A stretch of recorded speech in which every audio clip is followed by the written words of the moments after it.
We are your home theater and AV questions answered. This is AVRant. Want your home theater or AV question answered by Tom and Rob? Send it to question@avrant.com. Welcome to another edition of AV Rant. I'm Tom Andrew, and I'm here with Rob H. This is AV Rant. It's your home theater and AV questions answered. And I was very busy this week. Did not watch a movie, but I watched the first couple of episodes of Heels. That's a Starz exclusive. Stars Stephen Amell, the guy who used to play Green Arrow. Oh, and it's okay. So the premise that they sort of market is that it's about an independent wrestling league. That Stephen Amell and his brother, well, the characters that they play. Oh, and the heel is the guy who's the bad guy. Yeah, heels are the bad guys, faces are the good guys, and they do jargon explainer in the first episode quite a bit for non-wrestling fans. But it is definitely not a wrestling show. It is pure family drama. Wow, everybody is sad. Those are very, very sad people. It's another one of those shows that's just like, if you need a good cry out every week, this is the show for you. Is that the thing? I wouldn't say it quite. Well, it might get there. It definitely might get there. I'm only in the beginning parts. Isn't there some show called like Together or something like that? Or why not Us or something? One of those that seems to be that. There's definitely This Is Us. This Is Us. This Is Us. Yeah, I think that must be it. This could get to that level. I could foresee that. But it's I mean, the setting is an independent wrestling league, but I mean, it's the town. They're in a small town in Georgia, and it's this family and a little bit of the extended family, and everybody is very sad. So I don't know if I'll really, really love it. It got a little bit... like him, though. I like Stephen Amell, and it got a little bit melodramatic in, I think, it was either the second or third episode. I don't think I finished the third episode yet. Just didn't have time. Not like I was cutting it off because I wasn't enjoying it or something. So we'll see how it goes. But there we go. That's I wanted some kind of review, and that's about all I watched this week besides a hockey game. So that was it. Yeah, we watched it in 2 installments. A movie called "Always Be My Maybe." It's on Netflix. I've heard of that. It was cute. It was fine. Mm-hmm. I mean, it's not like a good sound movie or anything. It's just a romantic comedy with I don't know any of the actors' names. So the main ingenue, is that right? I think that female ingenue. Yeah, she's the lead, and she is a comedian. And we were watching her comedy special, and she talked about the movie. So we went and watched the movie. Which was much cleaner than her. Oh, okay. much cleaner than her comedy, which was mostly about sex. So the show, it has the guy who was the dad in what's the name of that stupid show where they it's could be a lot of shows, Tom. The Chinese family that moves from like New York to Orlando and opens a Texas Roadhouse style restaurant. I can't remember the name of it. Anyways, I love that show. Okay. It's made by Eddie Huang is his name. He's a comedian as well, I believe. And that was his based on his life. Anyways, so okay. Like was that actor. Fresh off the boat, that show? Fresh off the boat. That's it. One? Yes. At this point, you could literally say any combination of words, and I would believe that it's a TV show somewhere. Yes. Like you could. Any phrase, any word, anything made up, I would believe you. I'm like, sure, that could be a show. Why not? It's on, whatever service. All right. Before we go on and to get into the podcast, we have some news. The first piece of news is I'm going on vacation next week, at the beginning of next week, so I will not be here for the podcast. Okey-doke. Rob will be with a co-host. I am discovering this as you are discovering this. And I threw my back out climbing. Oh, man. Or hurt my back climbing a couple of weeks ago, maybe up to a month ago. And then I took a week and a half or something off. And then there was a climbing competition that I had signed up for. And I did it anyways.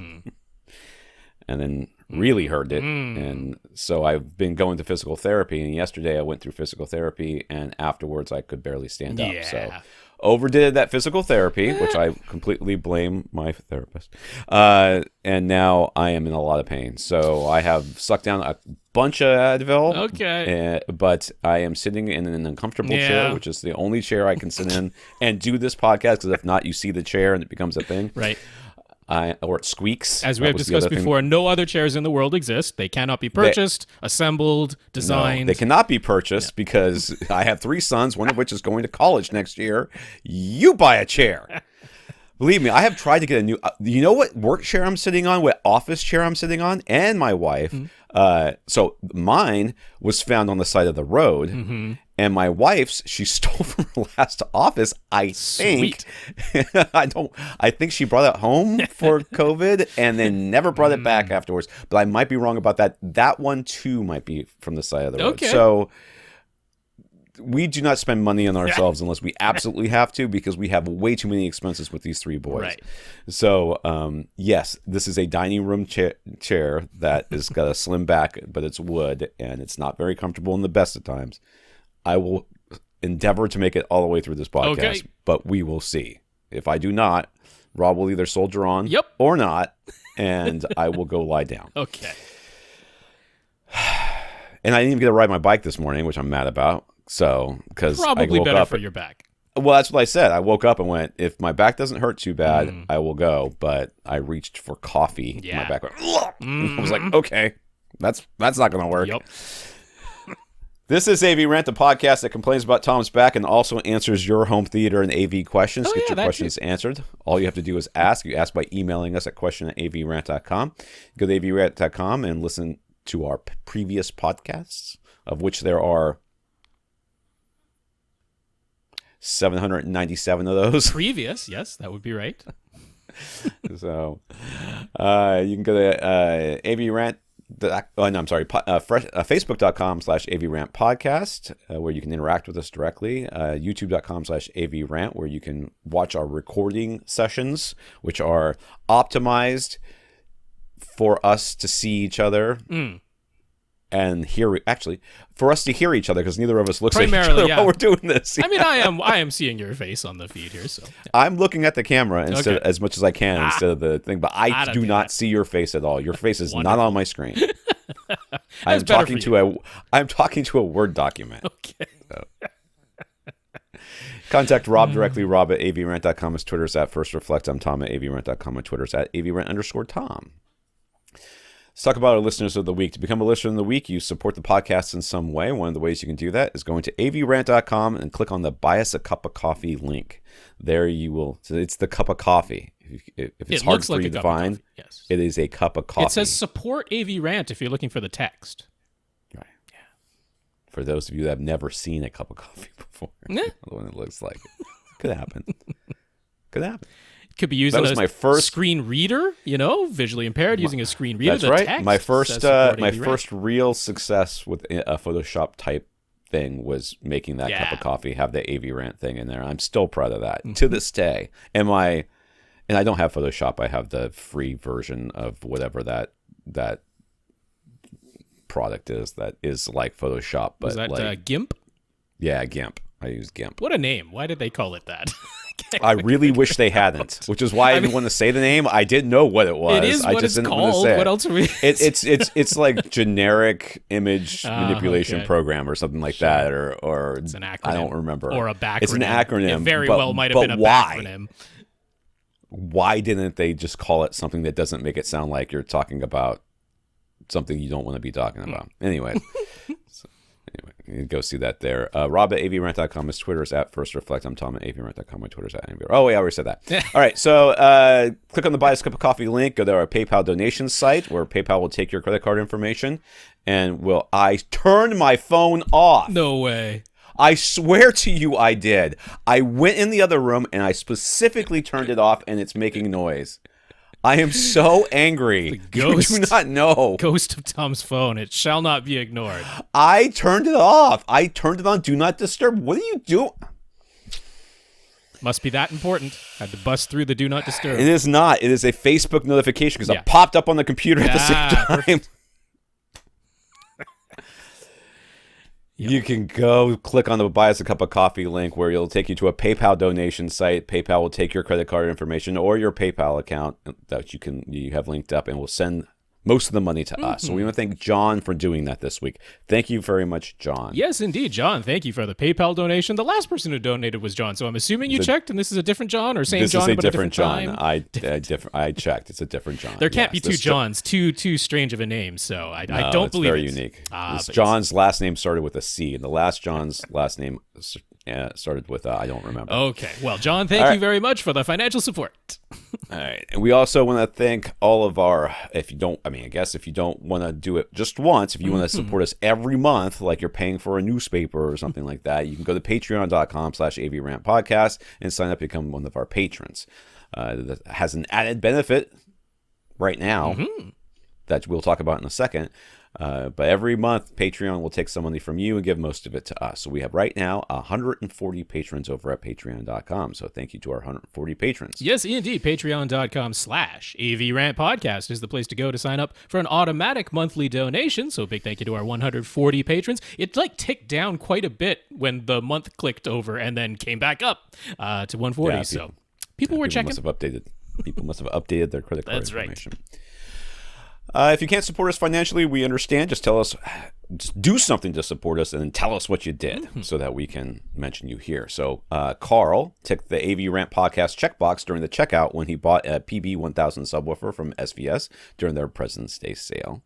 And so did Kurt when he bought an SB1000. So thank you, Karl and Kurt. I feel like we're one C name away from a Three Stooges episode there. Karl, yes. Kurt, and we do have Karl. Multiple Karls, so this is Karl with a C, and Kurt also with a C. There's the other C. Oh, 4 C's.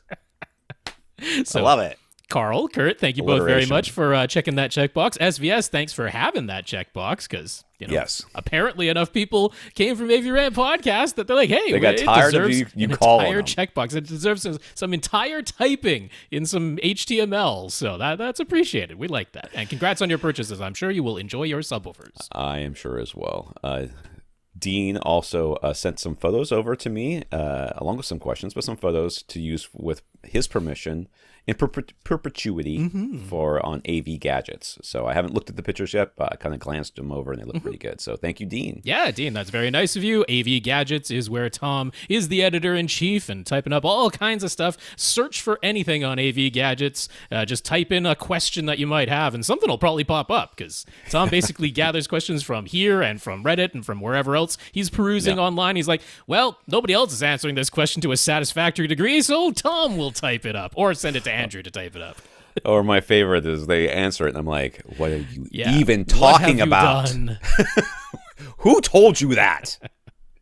Although we're guilty of that a little bit coming up in our first question. So did we really? Okay. Well, I mean, fine. not horrible, but some info to update. Yeah. There we go. Yeah. I mean, we're always willing to change our minds if we've made a mistake. I did read somebody say that if you don't add carpet spikes to your tower speakers, you're losing 20% of their performance to them vibrating on the carpet rather than that. Highly scientific, I'm sure. Very precise number. Who told you that? Who told you that? We also got some notes of gratitude for keeping the podcast going through whatever is the dumpster fire that's going on this week. Yes. So in this world. So from Billy, Karl, Josh, who's a member of the 2 Hour Plus Club, Dean and Alan, who says he was sorry to hear Rob was feeling down last week, but we always brighten his day. So he hopes knowing that might help things feel a little bit more cheerful for Rob. So Billy, Karl, Josh, Dean, Alan, thank you for thanking us. Yes, indeed. One more time, Billy, Karl, Josh, Dean, and Alan, thank you very much for the notes of gratitude to us. The notes of encouragement are definitely appreciated. It does warm my heart, Alan. It's knowing that we brighten your day, so that is a nice thing to hear. And yes, whatever weekly horrors might come, because that seems to be the way things are these days, we'll keep on trucking as long as we're able. That's right. And if you're not a patron over at patreon.com/AVRant podcast, maybe now's the time to finally sign up because we have a giveaway. James House of Cards, one of our listeners, is giving away his open box UMIC 1 and SPL meter, both of which were used gently, as in maybe once or twice. So the plastic seal was opened and they were turned on to make sure they function, and that's about it. Yeah. So we'll be randomly selecting one of our patrons, Patreon patrons, to receive them during episode 800. So if you'd like a chance for as little as $1, because that's how much the minimum that you can sign up for Patreon. That's right. Head over to patreon.com/AVRant podcast to sign up if you haven't already. And we were at 141 last week. So whoever that one person is who fell off, now is not the time. That's right. Yep. Okay. Get in on it. Yeah. We have some news. Reavon, I believe. Reavon? I think so. Reavon? Why not? Reavon. Reavon. It's a new multi-level marketing scheme. Could be.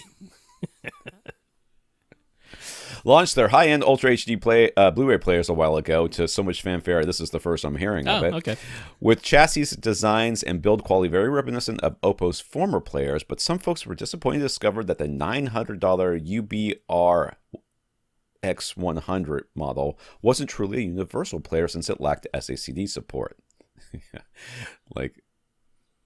Okay, whatever. And you had to step up to the $1,800 UBR-X200 if you wanted SACD. So Reavon has just introduced their $1,000 UBR-X110, which is halfway between 100 and 200 in their world. Now it plays everything except for HD DVDs. Yeah, nothing plays those. Although you'll want analog audio outputs. If you want the analog audio outputs, you'll still need the X200. Reavon's Ultra HD Blu-ray players are available to purchase through the Zapedi online store in the U.S. So there you go. Yep. See, the difference between this and Oppo was that Oppo not only had all the things you wanted, but they did it for like dirt cheap. Well, not really. They were never dirt cheap. Well, when they came out, their universal player compared was like to the Pioneer half Elite and stuff. or a third or a quarter or a tenth of the price of everything else that was out there at the time. Everybody else came down in price to meet them, and maybe even lower prices for fewer features. But Oppo we were all like, how are they selling? It was the video processing mainly, though, that we loved in the Oppo players, and the Reavons don't really recreate all of that. So this is more about the look and the sort of build quality, and they do have a very good optical drive, which, these days is kind of hit and miss on a lot of the consumer players. So there it is. If you want, because the Panasonic players are not universal players. They don't play the SACDs. So if you want all of that, Reavon could be an option. The Netflix Marvel shows Daredevil, Jessica Jones, Luke Cage, Iron Fist, The Defenders, and Punisher have all disappeared from Netflix, much to my son's chagrin. But they'll be reappearing on March 16th on Disney+. Agents of S.H.I.E.L.D. will be showing up too, although that was already on Disney Plus outside the U.S. For countries with the Starz section of Disney Plus, bringing in the Netflix shows is no surprise, as Starz contains plenty of R-rated content. But in the U.S., Disney Plus has been strict about keeping the rating to PG-13 or lower on all of its content. So the expectation was that Hulu would get the Netflix Marvel shows. That was my expectation. But Disney has decided to add new parental controls to Disney Plus instead, so that all of the Marvel content can stay together on one service, which I am fine with. Can we get past the fact that Disney is... how many adults are driving around right now, especially in this stupid state, with like I am a Mickey Mouse for life or whatever their stupid, they love Disney. They live the Disney experience. Well, plus you can have profiles on Disney Plus. So you could have a profile that's for the parents, and then you can have a parentally controlled one that's for the kids. And that doesn't seem super difficult. There's already within Disney Plus here, there's a kids designation, which will limit the shows. Yeah, so that they won't see the more adult-oriented. Yeah, not even PG-13, right? ones. It'll be G and PG only. Yeah, so, my 12-year-old son uses that, but mostly just because all the Pokemon stuff floats to the top. That's what he wants to watch anyways. First. But this to me, I'm like, okay, I wasn't actually expecting that the Netflix Marvel shows were going to be the thing to bring R-rated content and parental controls to Disney Plus. But now that it is going to happen, I'm like, well, this opens the doors to put Deadpool Deadpool back on there, on Disney Plus instead of on Hulu. bring back the non-horribly censored versions of Splash and, Adventures in Babysitting. Because those are they censored? Oh, those are horribly censored.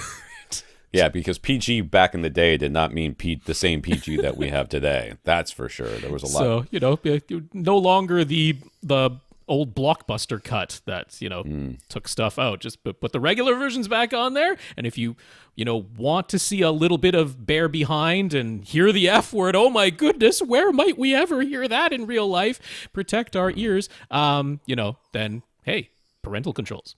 Good. All right. So speaking of Disney Plus, they've announced their plan to reduce a lower-priced ad-supported tier in late 2022 in the U.S. and internationally in 2023. With approximately 130 million subscribers today, they want to double that number by 2024, and they believe they need a lower-priced option to do that, which is a surefire way to guarantee that the paid subscription is going to go up too. Well, I mean, these are both paid. Is just that there will be a lower price I thought and a the higher ad-supported. price. Oh, so it's going to be like Hulu then. So the ad-supported one is just cheaper. That's okay. Right. Well, I think that's still. Now, I would anticipate. Yeah, I definitely think the price that you're paying now is going to go up for the ad-free. I would anticipate that the ad-supported version will, at least when it is introduced, actually be cheaper than today's price. Because otherwise, I don't see because some people were like, oh, they'll just bring in the ad tier version at today's price and then increase the price of today's version, and that'll be but I'm like, nah, they want to attract double the number of people they already have. They will have to bring in the ad-supported version at a lower price than today's price. Well, I mean, what Hulu here is $7.99, I think. Right. Not ad-supported. Oh, ad-supported. Yeah, and then it's like. I don't know the prices on Hulu since I don't have it in Canada. But the other thing is you probably should expect that if you go for the ad-supported version, you probably won't get Atmos and Dolby Vision. Like they might start doing that tiered thing as well, where the quality changes depending on which tier. But they didn't announce that. They didn't say for sure whether that's the case or not. So anyway, if you were like Disney Plus, which I actually think is probably one of the most reasonably priced of the services, but if you're like, that's still a little bit too rich for my blood, and you're willing to, watch some ads to bring the price down, that should be starting at the end of this year. $6.99 a month for ads, $12.99 a month, no ads. Okay. Hulu is what Hulu is, I guess, as of December 21st, 2021. Comments. Daniel heard Tom, me, mention how the Oculus Quest 2 VR headset gets hot and sweaty. I think that's what it's supposed to say. Yeah. So he was excited to see the cooling vent that was included in the PlayStation VR 2 headset design. Daniel recommends an active cooling air circulation add-on for the Quest visor that you can purchase on eBay for about $40. It does look pretty cool.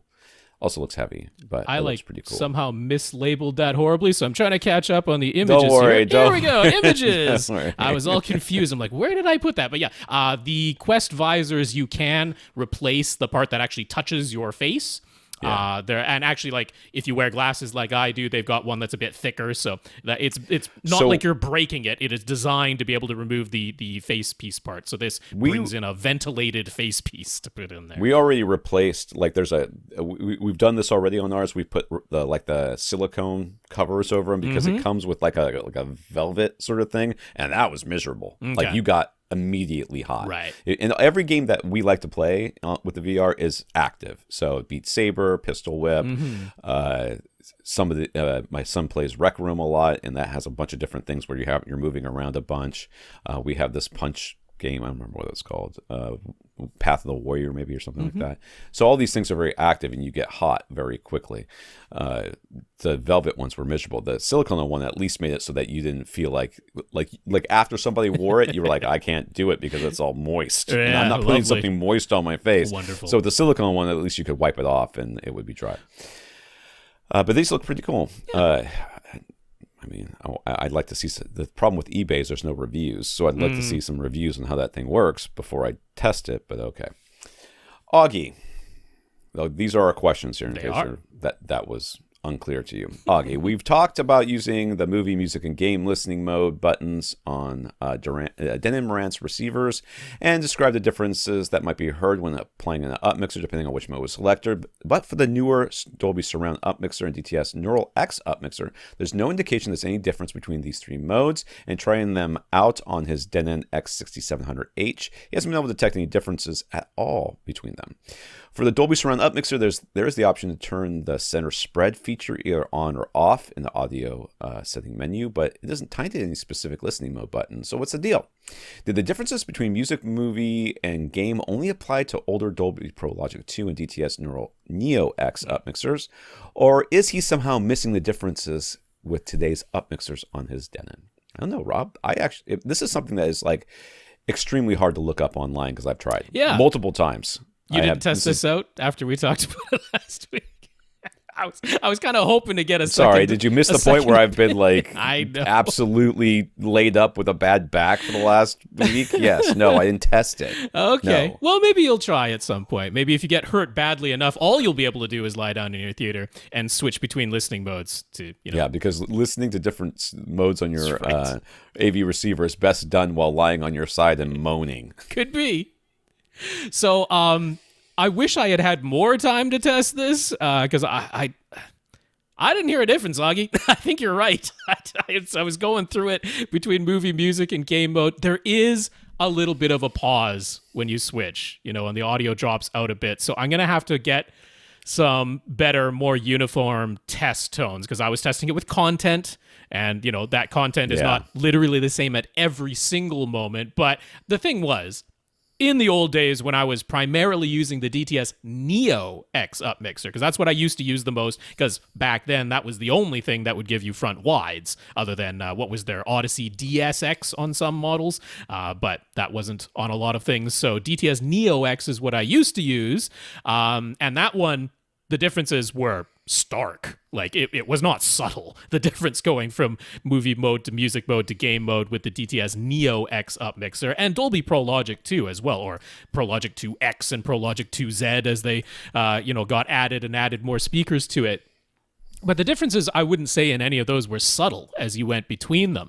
So I really couldn't hear a difference. I agree with you. I also have a Denon X6700H, the very same one. So can I proclaim that this is the case for every single AV receiver model? It's still not impossible. I guess it feels a little weird that those buttons even exist when there doesn't seem to be any difference between them anymore. But yeah, I did not detect a difference in actual content with either the Dolby Surround up mixer or the DTS Neural X up mixer when going between the movie mode or the music mode or the game mode. They all sounded the same. DTS, the three all sound the same to each other. Dolby Surround, the three all sound to each other, but not necessarily DTS and... No, the Dolby Surround up mixer definitely sounds different from the DTS Neural X up mixer. The different up mixers and the Oro 3D and Oro 2D up mixers also sound different than Dolby Surround up mixer and DTS Neural X up mixer, but the movie, music, and game modes don't sound different from each other, so it is a bit weird to even have those buttons anymore. That's a vestigial. It's left over at this point. Now, the center spread, that is an option within the audio settings menu. It is not something you can access from the listening mode buttons. And I was like, oh, maybe it'll only apply to the music mode, because that's basic. Center spread is basically what the old Dolby Pro Logic 2 music mode used to be. Nope. Center spread, if you have that toggled on or off, applies to the movie, the music, and the game mode buttons. It doesn't make any difference across any of them. I also tried the Dolby Atmos height virtualization. Is that the correct name? I think I've got that name correct. Yeah, I think so. Dolby Atmos height virtualization, which meant I had to change the configuration to say I didn't have any physical overhead speakers, and the DTS Virtual X, both of which are the same idea. If you physically do not have any overhead speakers, it will try to mess with the sound of your floor level speakers to make it seem as though sound is coming from overhead. Now, those modes, so I was actually just playing stereo content, 2-channel content, and then using the up mixers to make sounds come out of all the speakers. So the Dolby Atmos height virtualization does not sound identical to the regular Dolby Surround up mixer. There was some audible change in the sound between those two. But again, no difference within Dolby Atmos height virtualization between movie music and game, and similarly for DTS Virtual X. So for my taste, just to throw some personalization in there, I definitely like the Dolby Surround Up Mixer the best. To me, it does the least damage to the timbre of the sound. If I'm listening to someone singing, the timbre of their voice, if I'm listening to an orchestra playing, the timbre of the instruments changes the least with the Dolby Surround Up Mixer versus, just using the stereo listening mode and just hearing from the front two speakers. DTS's up mixing, definitely puts more sound in the overheads, like way more sound into the overheads versus the other up mixers, and the the overall timbre of the sound changed a little bit. I don't know if due to having the overhead speakers much more active, just in general, it sounded different from the stereo mix significantly, whereas the Dolby Surround Up Mixer felt more subtle. And I quite liked it. So now that the Dolby Surround Up Mixer on models like the X6700H can support front wides, because early on Dolby Surround Up Mixer would not put any sound into front wide speakers ever, but now it can. I'm very happy to stick with that one. And now I won't worry whether I pressed movie, music, or game, because as far as I can tell, makes no difference. So thank you, Augie. Asking that question has updated the information I will give out going forward. There's something about AV receivers, and I swear to God, that was a phone. I heard that. I just can't. I have no idea what's going on. Something about AV receivers are a lot like, it's like the government. Once you start a program in the government, it's almost impossible to get rid of it. Right. You can give it less funding. You can hamstring it. You can have fewer people working there, but it never goes away. And that's the way features are in AV receivers. Right. They're almost impossible to get rid of. So I think those game, movie, music buttons, if they got rid of them, somebody would be very upset. So it's just easier to keep them there and give them something to press. Well, plus, some engineer is probably going, "Hey guys, these buttons aren't needed anymore, right? Because they all sound the same." Right. And the marketing guys are like, no, the buttons stay. Yeah, but they don't do anything. Doesn't matter. Buttons are But staying, they also use the same remote across many, many models. And so right. Why update it? If it ain't broke, why fix it? Gurinder asks, we said his Polk LSI speakers have a pretty characteristic sound to them that noticeably doesn't match a lot of other speakers. How would we describe this Polk LSI sound signature? I've heard some Polk speakers, and most of my experiences have been with them is that they're pretty bassy and not really trying for a very flat frequency response. They're trying to be a little bit more smiley face. But I haven't heard these exact speakers. So well, Rob, that's just it. The Polk LSIs within Polk's lineup kind of stick out. They don't sound like their RTI and T-Series speakers. The general Polk sound that I've been a bit used to has been pretty rolled off treble, which gives you the benefit of a wider sweet spot in general. Most Polk speakers really don't care where you aim them. Point them straight forward, aim them right at your face. There's exceedingly little difference in the sound. Very, very wide, even dispersion, huge sweet spot. But the Polk LSIs were, in my opinion, kind of the opposite of that. The most noticeable thing to me with the Polk LSIs, and they use this ring radiator tweeter, which you'll also find in their Legend series now. They're using that ring radiator tweeter in the Legend series as well as the LSIs. It is a very directional tweeter. If you are doing the test that I always do, which is get right up close to the speaker, like a foot or two away, play pink noise with, it aiming right at my face, and then just move slightly off axis, and then, move to the left and right, up and down to sort of gauge where the cone of dispersion is. It's a really narrow cone of dispersion on those Polk LSIs. The instant you move off axis, there's a pretty noticeable change in the timbre of the sound in the treble. And then, a very narrow cone of dispersion, in my experience, with that ring radiator tweeter. It's very beamy. It's almost electrostatic-like in that sense. Very, very directional and beamy. Now, when I heard the Polk LSIs, my immediate thought when I heard them, because I was single listener with them, towed in and aiming at me when I was listening to them. It wasn't until a little more into the audition session that I started moving around a bit. When I first heard them, I think they're a speaker that demonstrates very well in that scenario, because they were this was the phrase that just came to my head every time. Vava vivid.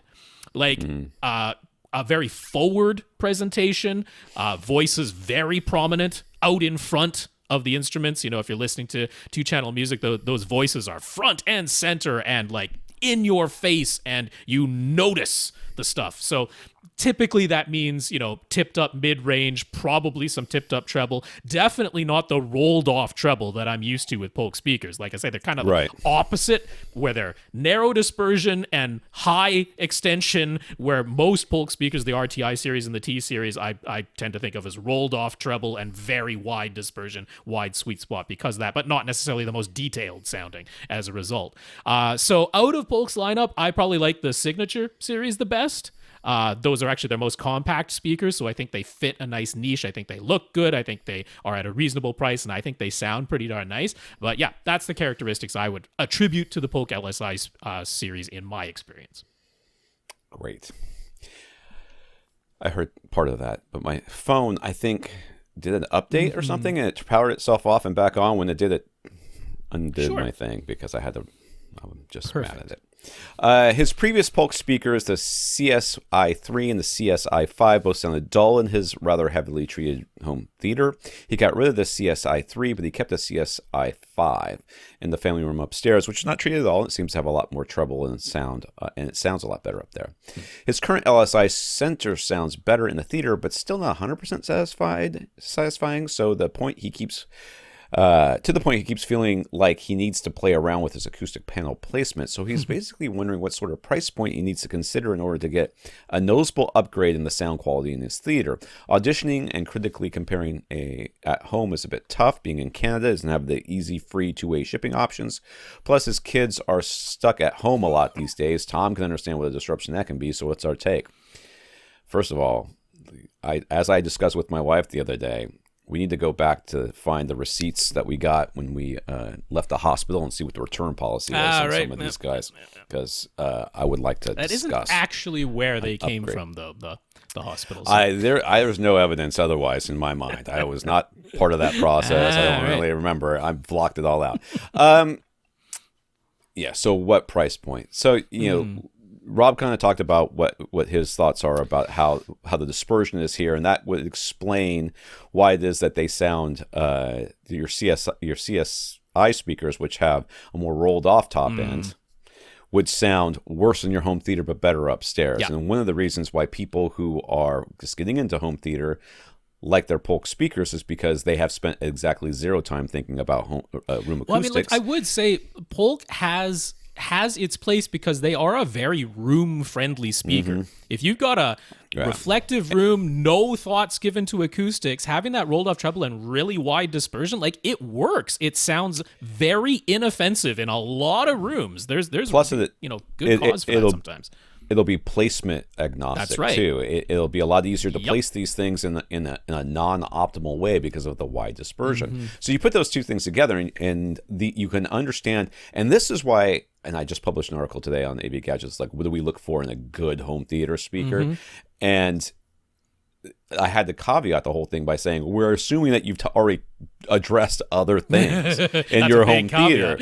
Because, if you're just saying, if you put the speaker in an anechoic chamber or listen to it out in the open, away from anything else, which would be the best sounding speaker? This would be the best sounding speaker. But in your room, it's a completely different ballgame. So when somebody comes to me and they're like, I just got into home theater, I bought my first pair of speakers, I absolutely love them, they're these. And I'm like, ugh.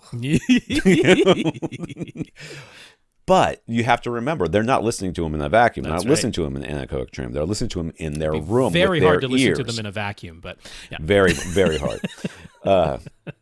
But according to Star Wars and many outer space type sci-fi shows, most I would say, it's perfectly fine to listen to them in the vacuum. So this actually lends credence to what Rob was saying about the sound of the Polk speakers, in that you're saying, oh, they kind of sound okay in this terrible room, but they sound not that great in this good room. That reveals the problem with the speakers. Sure. But also explains why it is that some people really like them. So what price point would you need to get to? Well, I think we talked about this not too long ago, which was, where do you go to start? What is the price point where you start losing that bang for your buck in different types of speakers? So, bookshelf speakers, what we said, like $1,000 a pair or somewhere around there, $1,200 a pair. Yeah, I mean, I would definitely say you're starting to get to diminishing returns once you're yes, going diminishing above that. returns. It's a little bit trickier in your case, though, if you're really used to those Polk LSIs, because here's the thing: getting you a different sound, easy. Getting you what I would consider a more neutral and more uniformly even dispersion sound, not difficult. Whether you will truly because I mean, I will say this: if you've gotten used to Polk LSIs, particularly if you have towed them in and basically aimed them at your primary seat, a lot of other speakers that are measurably more accurate are going to sound less vivid, in my opinion. If I were used to Polk LSIs, I would find a lot of other speakers I'd be like, they kind of sound a little flat, a little recessed, like compared to what I'm used to at this point. So whether you would really right off the bat love a very neutral, tell it like it is, even dispersion speaker, I question that. I think given enough time and then going back, I definitely think you'd notice the difference. But whether you'll like it, it's tough. So it's tough for me to put a price point on it, because all I would really want you to do is get the type of speaker that I'm talking about. Tell it like it is, wide even dispersion. So I mean, that could definitely be SVS in Canada. You could import some, Ascend speakers. They will import them, but there's a pretty hefty shipping price on that. You could definitely go out and audition some KEFs, because KEF is widely available. Some Q series KEFs is something you can definitely see in Canada. And Paradigm. You can definitely get a hold of Paradigm in Canada, and PSB. So, you don't have to go to their flagships whatsoever. In fact, on the Paradigm lineup, I definitely wouldn't go above the Prestige series. I don't really think that Founder series is working out too well. It's not reviewing well most places, which is a little bit unfortunate for them. And then, I mean, of course, the Persona series is astronomically expensive. So, whether it's the Monitor series or the Prestige series, auditioning those in Canada should be very, very quite easy to do. The KEFs are definitely something you can find. PSBs should be fairly easy to find. So something in that range is where I would point you to get an idea of that very neutral sound, wide even dispersion. To liken this to something that you're probably more familiar with. I'm not sure how old your kids are, because you talk about kids, but I've now taught 3 people how to drive, or at least been involved. Actually 4 if you count some of my friends' kids. People how to drive, and what happens inevitably is the first car that they learn on, they prefer everything about it. Okay. Like my car, the brakes are. They're not super responsive. Like you have to stomp down pretty hard to get the brakes to engage. So when they switch to my wife's car, which has much more sensitive brakes, they don't like it. Sure. Except for the child that, except for the child that started on my wife's car, then they hate my brakes. Yeah. So is They one feel brake mushy. better than the other brake? I mean, you can make some arguments on either side. So in your case, you're starting from these speakers, which you are very familiar with, and and you're saying which speakers are objectively better. We'll say these are the ones, and you'll listen to them and go, but they sound so weird. Yeah. Like I suspect if you bring in some KEFs or some Paradigms or something, or even hearing them in a store, if they have a good showroom, I'm like, I suspect you might go, that sounds kind of flat, sounds kind of lifeless compared to what I'm used to. It wouldn't shock me if that's what you came back and said. Yeah. Give it a try. Let us know what you think. JR, are we convinced JR to at least try his forthcoming Sonos Faber Olympia Nova V speakers? Olympica, whatever. With his Rotel 200 watt per channel amp and then a receiver acting as a pre-pro before committing to paying thousands of dollars for a dedicated 2-channel integrated amp. His total room size is 16 by 24, but he's only sitting 10 feet away from his front speakers. He always intended to continue using his dialed-in pair of SVS cylinder subwoofers, even with 2-channel content, but the Sonos Faber speakers claim they can play down to 32 hertz. What instruments even play even lower than that? what would the subwoofers even be useful for with music if the speakers themselves can play that low? It's almost the age-old question. He's never listened to this podcast before. And you can't get away from it. I mean, and I will say, if you're just coming at this logically or like, what seems to make sense on the face of it, the notion of these are the two channels of audio in the signal, all of the information is contained in them. So doesn't it just make sense that if your speakers, your front, left, and right speakers are capable of producing all the frequencies that are in this two-channel signal, that's where you play them from? Isn't that the most pure, the least complicated, the best way to play that signal? I mean, that makes sense on the face of it. I can't blame anybody for thinking that is what makes the most sense. The part that isn't included in that thought process, and what we talk about all the time, is the room. If you were in a wide open field, no walls around you, you are correct, sir. Your speakers can basically play all the frequencies that you're likely to find in music. I'm actually going to have a link that mentions the lowest pitched instruments and what frequencies. I have an article in there too that also has like a graphic in it, and it shows the entire piano range. Yeah, and piano, it goes all the way down. A piano does go below 32 hertz. The lowest note on a piano is 26 point something hertz. Something like that. So most of the instruments in an orchestra, you are correct, they do not play below 35 hertz or so. If you get some of the like contrabass, like a contrabass saxophone, not a bass saxophone, a contrabass saxophone, or like a contrabass clarinet, these really, really, those can start. But even like a contrabass clarinet is like the lowest pitches it plays is in the 50 hertz range. So there are some instruments, the contrabass saxophone is one of them, a pipe organ, a piano. Those can play frequencies that are below, 35, 32 hertz. But yes, the vast majority do not. Even a regular tuba, the lowest note on a tuba, 45 hertz. It's not as low as you would think. There's a bass tuba. There's a tuba in the orchestra bigger, some orchestras bigger than a regular tuba, and that goes down to 29 hertz for a bass tuba. But so, they do exist, but even like a double bass, stand-up double bass, 40 hertz. That's the lowest note it plays, 41 hertz. So, you're absolutely right that most instruments do not play lower than that. But the question, okay, your speakers capable of essentially playing any of the notes that you'd find in an orchestra, on the very lowest note on a piano, a pipe organ, a contrabass saxophone, maybe not, but assuming that that's not what you listen to, why use the subwoofer to play frequencies that your speakers are capable of playing? I'll let Tom talk on that one because, he's pretty practiced at it. Right. So what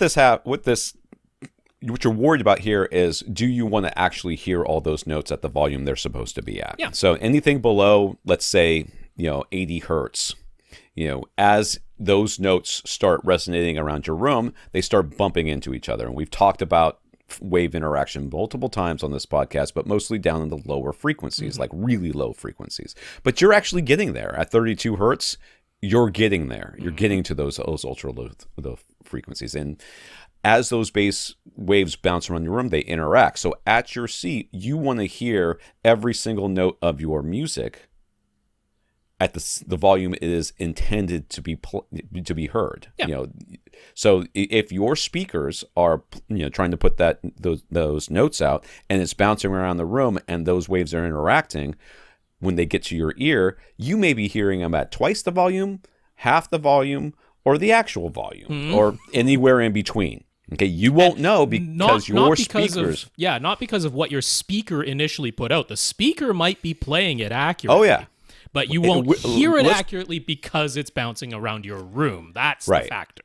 And that has everything to do with where the speakers are in relation to you and the room itself. So because the speakers are placed where they are for good stereo sound, they are not placed well for bass. Yeah.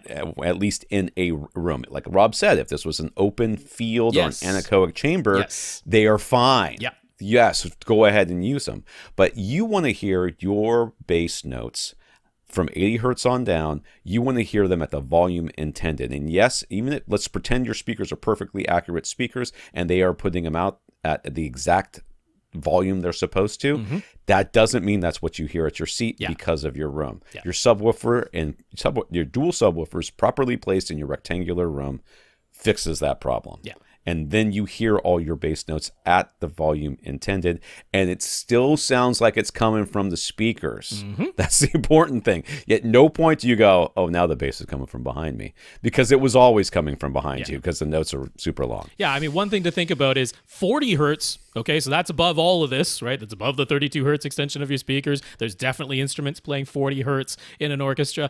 40 hertz, that's a 28-foot long wave, right? For one cycle of that wave to have happened, it has traveled 28 feet before a single cycle of that note has finished playing. What's the size of this guy's room? The longest dimension of his room is 24 feet. So that 40 hertz sound, there is no moment ever in your room where the longest dimension is 24 feet. You are never hearing a 40 hertz note as it came just from your speaker to your ears in a straight line. It is impossible. The note hasn't even happened by the time that it has already traveled a distance greater than the longest dimension of your room. Never mind the shorter dimensions of your room, 16 feet and 8 feet. It has definitely bounced multiple times in those dimensions. So you are only ever hearing at 40 hertz, or, around there and definitely below that, you are only ever hearing that note as a reflected sound. You are never hearing that sound in your room as a direct sound that came from the speaker straight to your ear. It has always bounced off of something before you are ever hearing any of the notes that low. So that's the part to keep in mind. That's the part where the thought experiment doesn't work. This notion of, all the sound is in these two channels, so it should only play out with two speakers. It's the room that changes that equation. So I hope that makes sense. Billy. When Billy asked our recommendations for a new AV receiver, we suggested either the Onkyo RZ50 or a Denon X3700H. We mentioned how either of those would allow him to take full advantage of HDMI 2.1 capability of his new JVC NZ8 projector, which still has not shipped yet, because of course it hasn't. But is HDMI 2.1 really necessary in his case? He isn't going to be connecting any game consoles, just an Ultra HD Blu-ray player and his Apple TV 4K. The NZ8 does have the fancy new 8K eShift X feature. Is HDMI 2.1 necessary to take advantage of that? I don't think so. It is not. No, I don't think so. I don't think you. So this is one of those. Okay.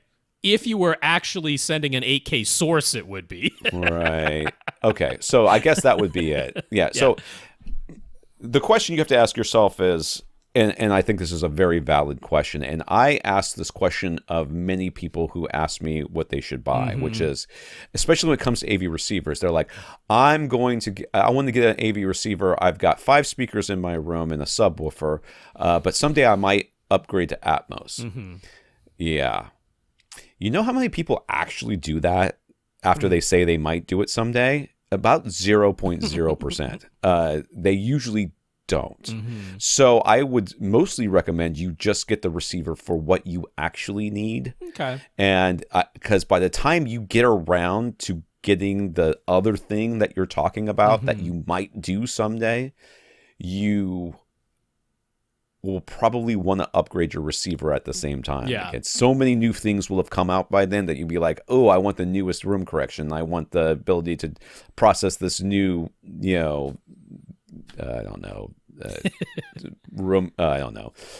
variable refresh rate or something. Sure. There'll be something out there, some new streaming service that you need to have access to. So in your case, our thought is this is a projector that you're going to live with for a very long time. And it is 8K compatible in order to... And it is 4K 120 compatible. And VR, it's not VRR compatible. No. The projector doesn't have that. But a 4K 120, 8K 60, it can do that. To take advantage of all those things, you would need a HDMI 2.1 connection. Yeah. Will you ever take advantage of those things in the life of your projector? Maybe, I don't know.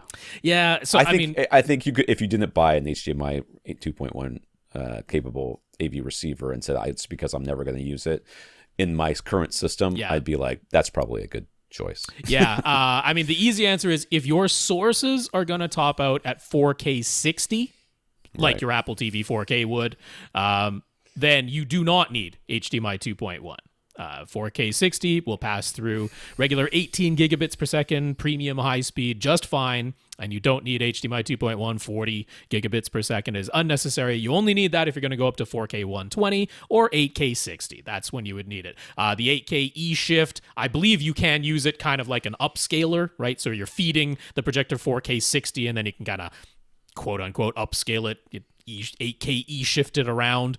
Right. But yeah, you'd only genuinely be making use of that feature if you're feeding it an 8K signal. So for the 8K signal, you don't have any sources capable of outputting an 8K signal right now. No one This does, would be a yeah. future perspective thing. For that, you would need HDMI 2.1. So I think we're going to get to his second question. He may be kind of looking for an excuse.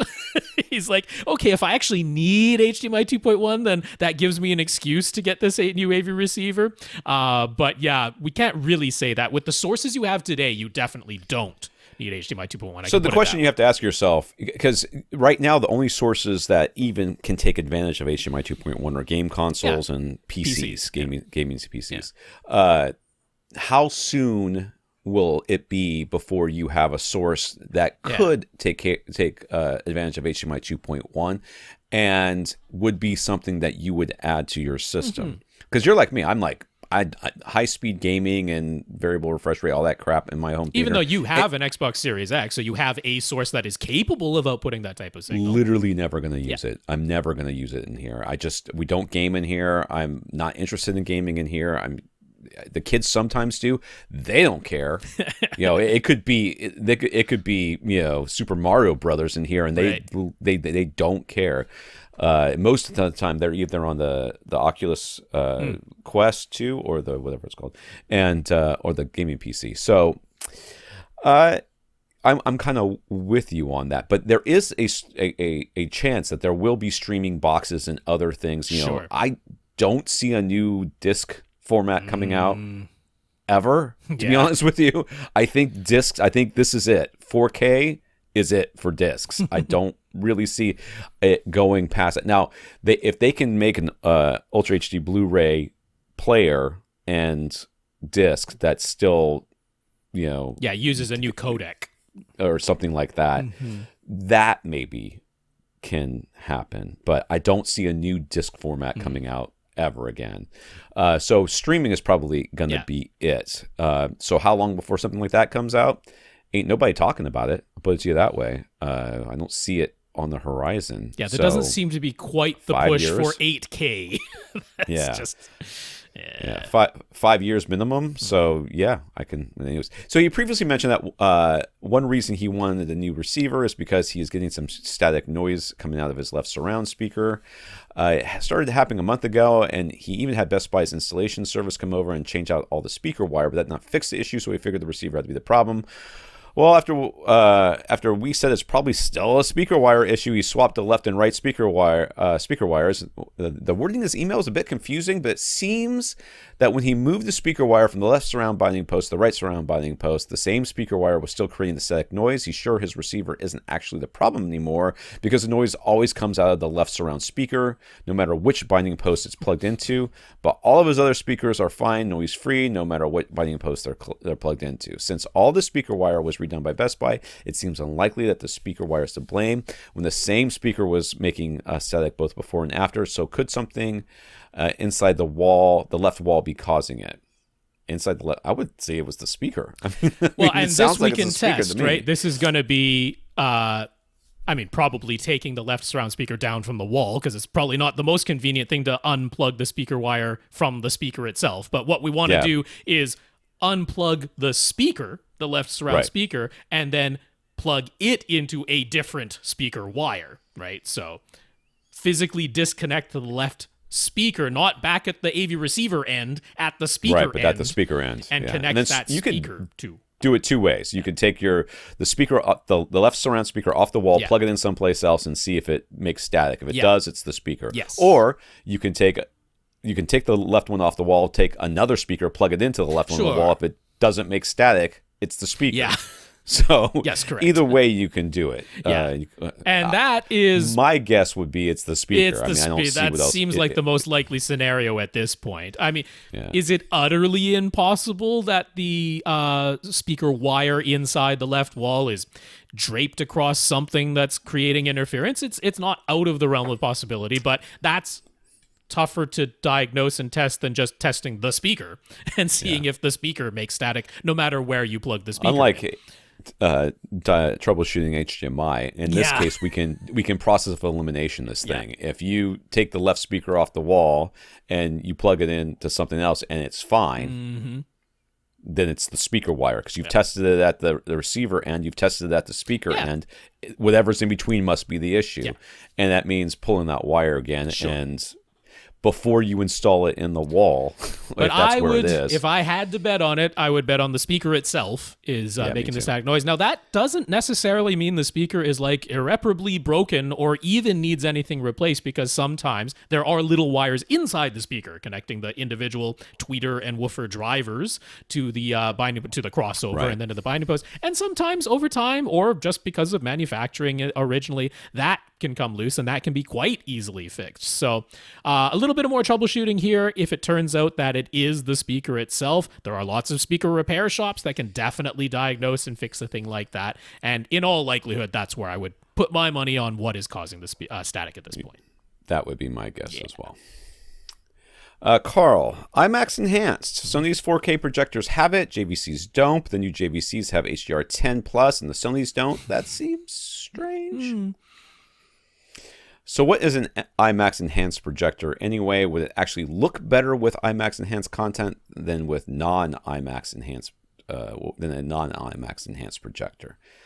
Isn't this just a mode? Isn't this just a calibration mode? It's an automatic picture mode. That's what it has boiled down to at this point. It's an automatic picture mode that has the same settings as an accurate movie mode.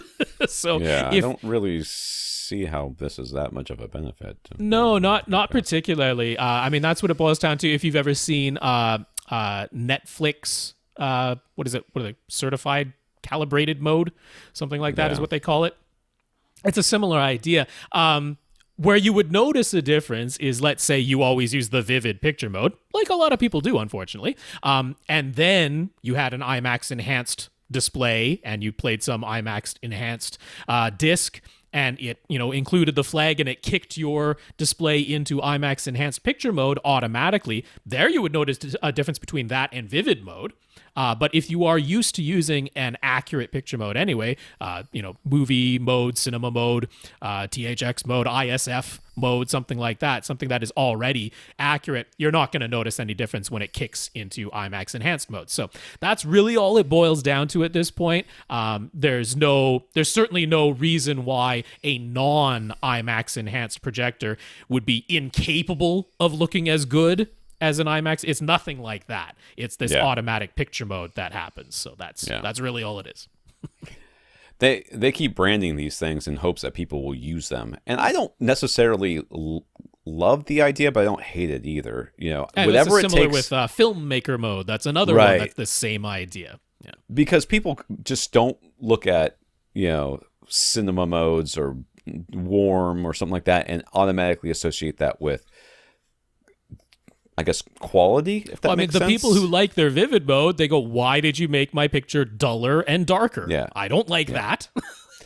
So the idea here is that anything that makes people switch it to a more accurate mode, I'm generally for. The fact that it's also used as a marketing ploy to get people to buy things that really aren't any different than anything else other than this automatic picture mode is...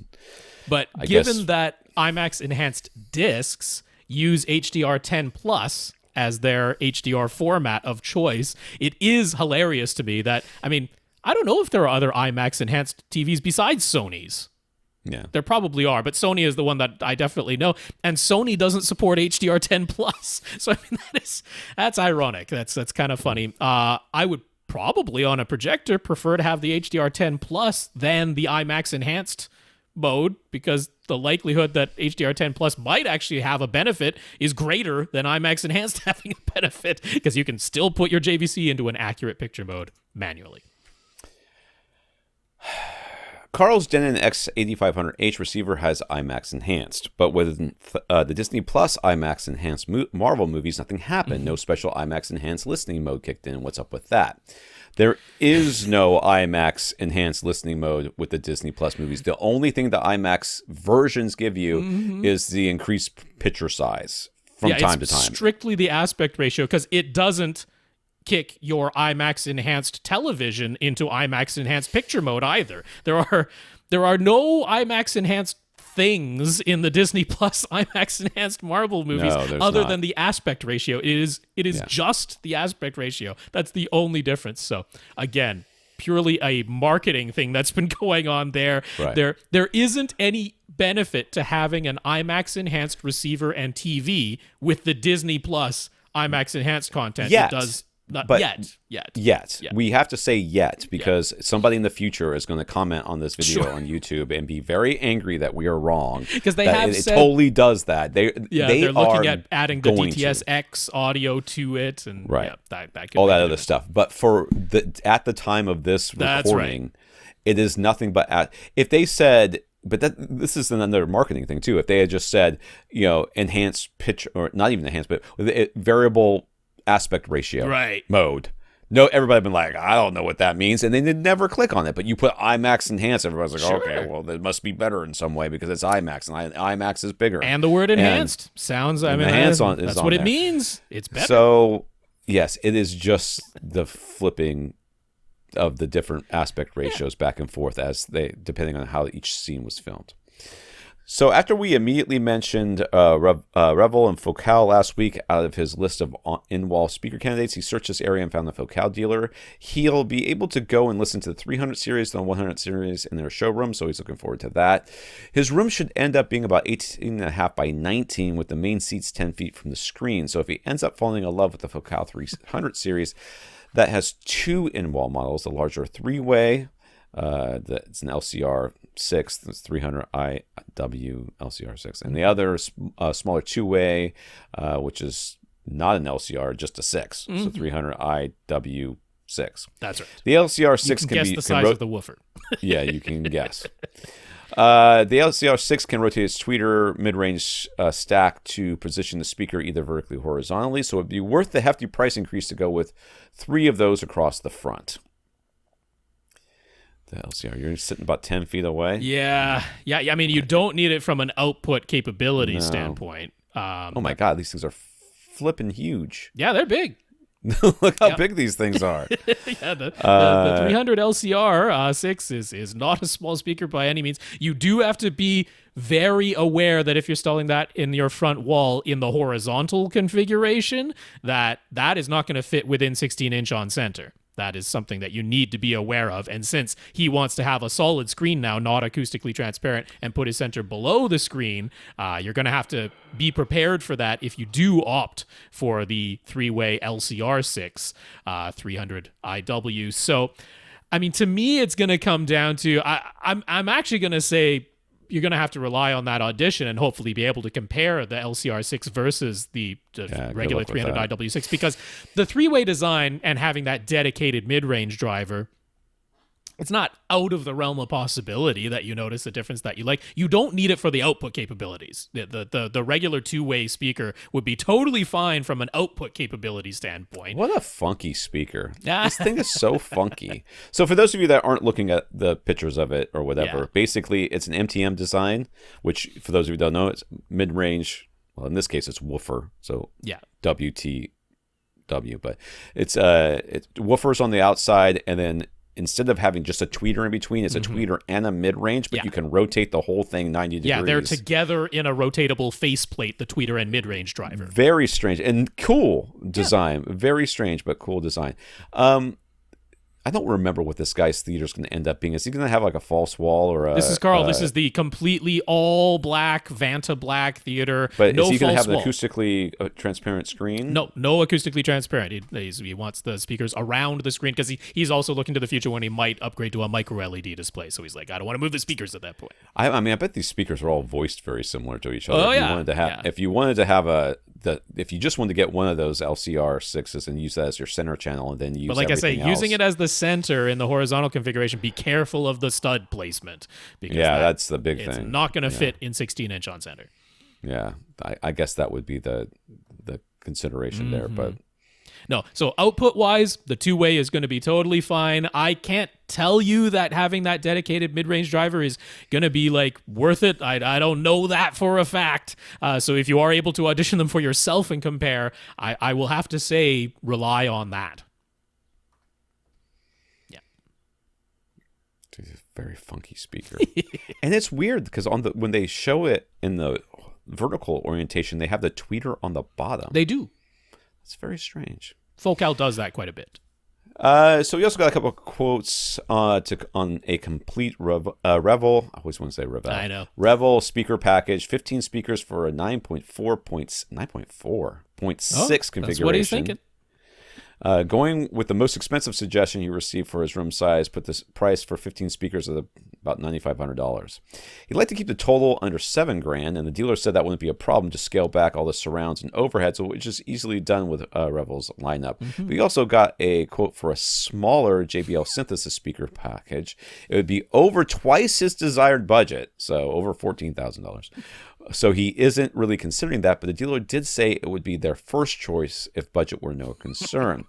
The JBL synthesis speakers appear to be horn-loaded, so are they even a neutral wide dispersion speaker, since it seems like most horn-loaded speakers aren't? The JBL synthesis is just a different category. Really. And I mean, come with these are dealer installed. They cut with the synthesis. If you get the whole package, there's each gets its own individual amplifier. There's individual crossovers. There's it is got its own room correction just for it. So it's Arcos. Yeah, I would not just look at this horn-loaded tweeter and say, oh, well, all horn-loaded tweeters are this way, so these must be this way as well. This is not in the same category as Klipsch speakers. These are very much different. Yeah, and JBL synthesis, they do not refer to that faceplate for the tweeter as a horn. I mean, it is deep, so figuring it as a horn is not, unreasonable, but they don't call it a horn. They call it a waveguide. It isn't just a regular horn shape. It's got all these weird little mathematically calculated shapes and divots and everything, all of which is to control the directivity. And they are aiming for very, very uniform and quite wide directivity with it, which is why they have all these funky shapes that they've calculated to work better than just a flat-sided horn. So, are there some horn aspects to it? Sure. There can't help but be when your tweeter is recessed into something of that, shape like that. But they've done all this calculation to create it and call it a waveguide. And it, by the measurements on the flagships, it does create very wide, very uniform dispersion. So yeah. I mean, it's a little different breed.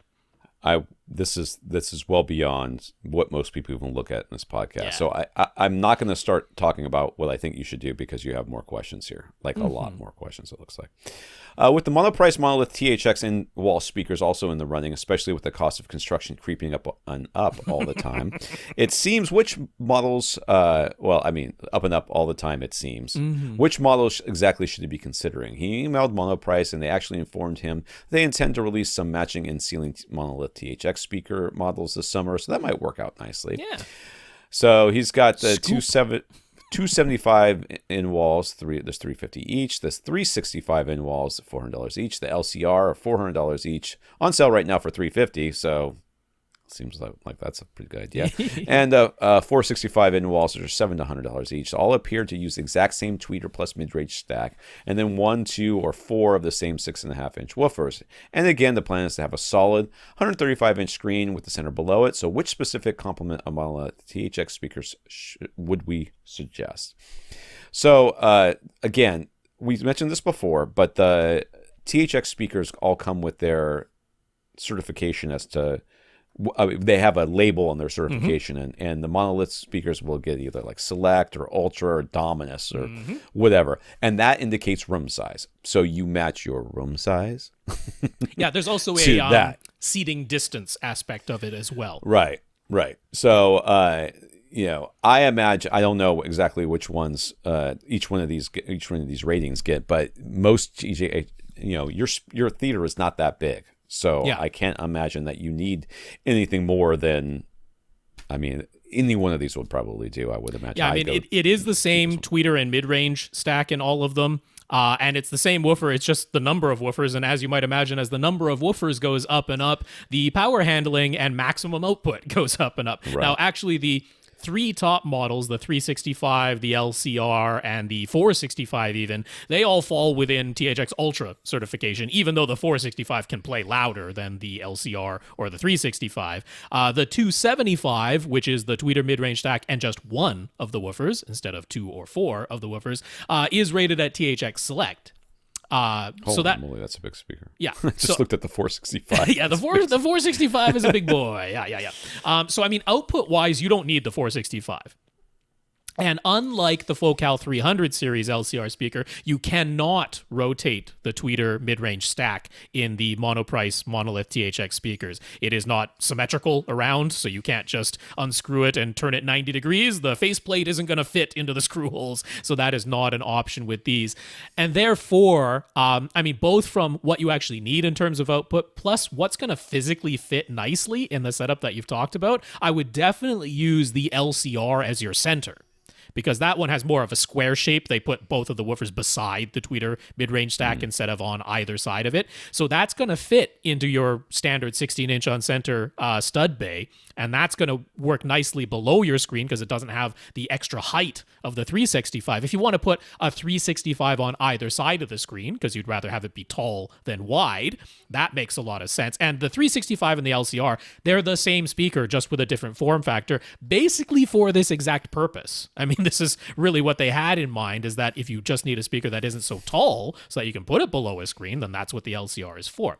So I would go with the 365s on either side of the screen, the LCR below the screen, and I would almost certainly go with the 275s just to save some money, or I guess you could get a bunch of LCRs at the same price right now on sale, $350 each, because those are going to fit as your surrounds and surround backs.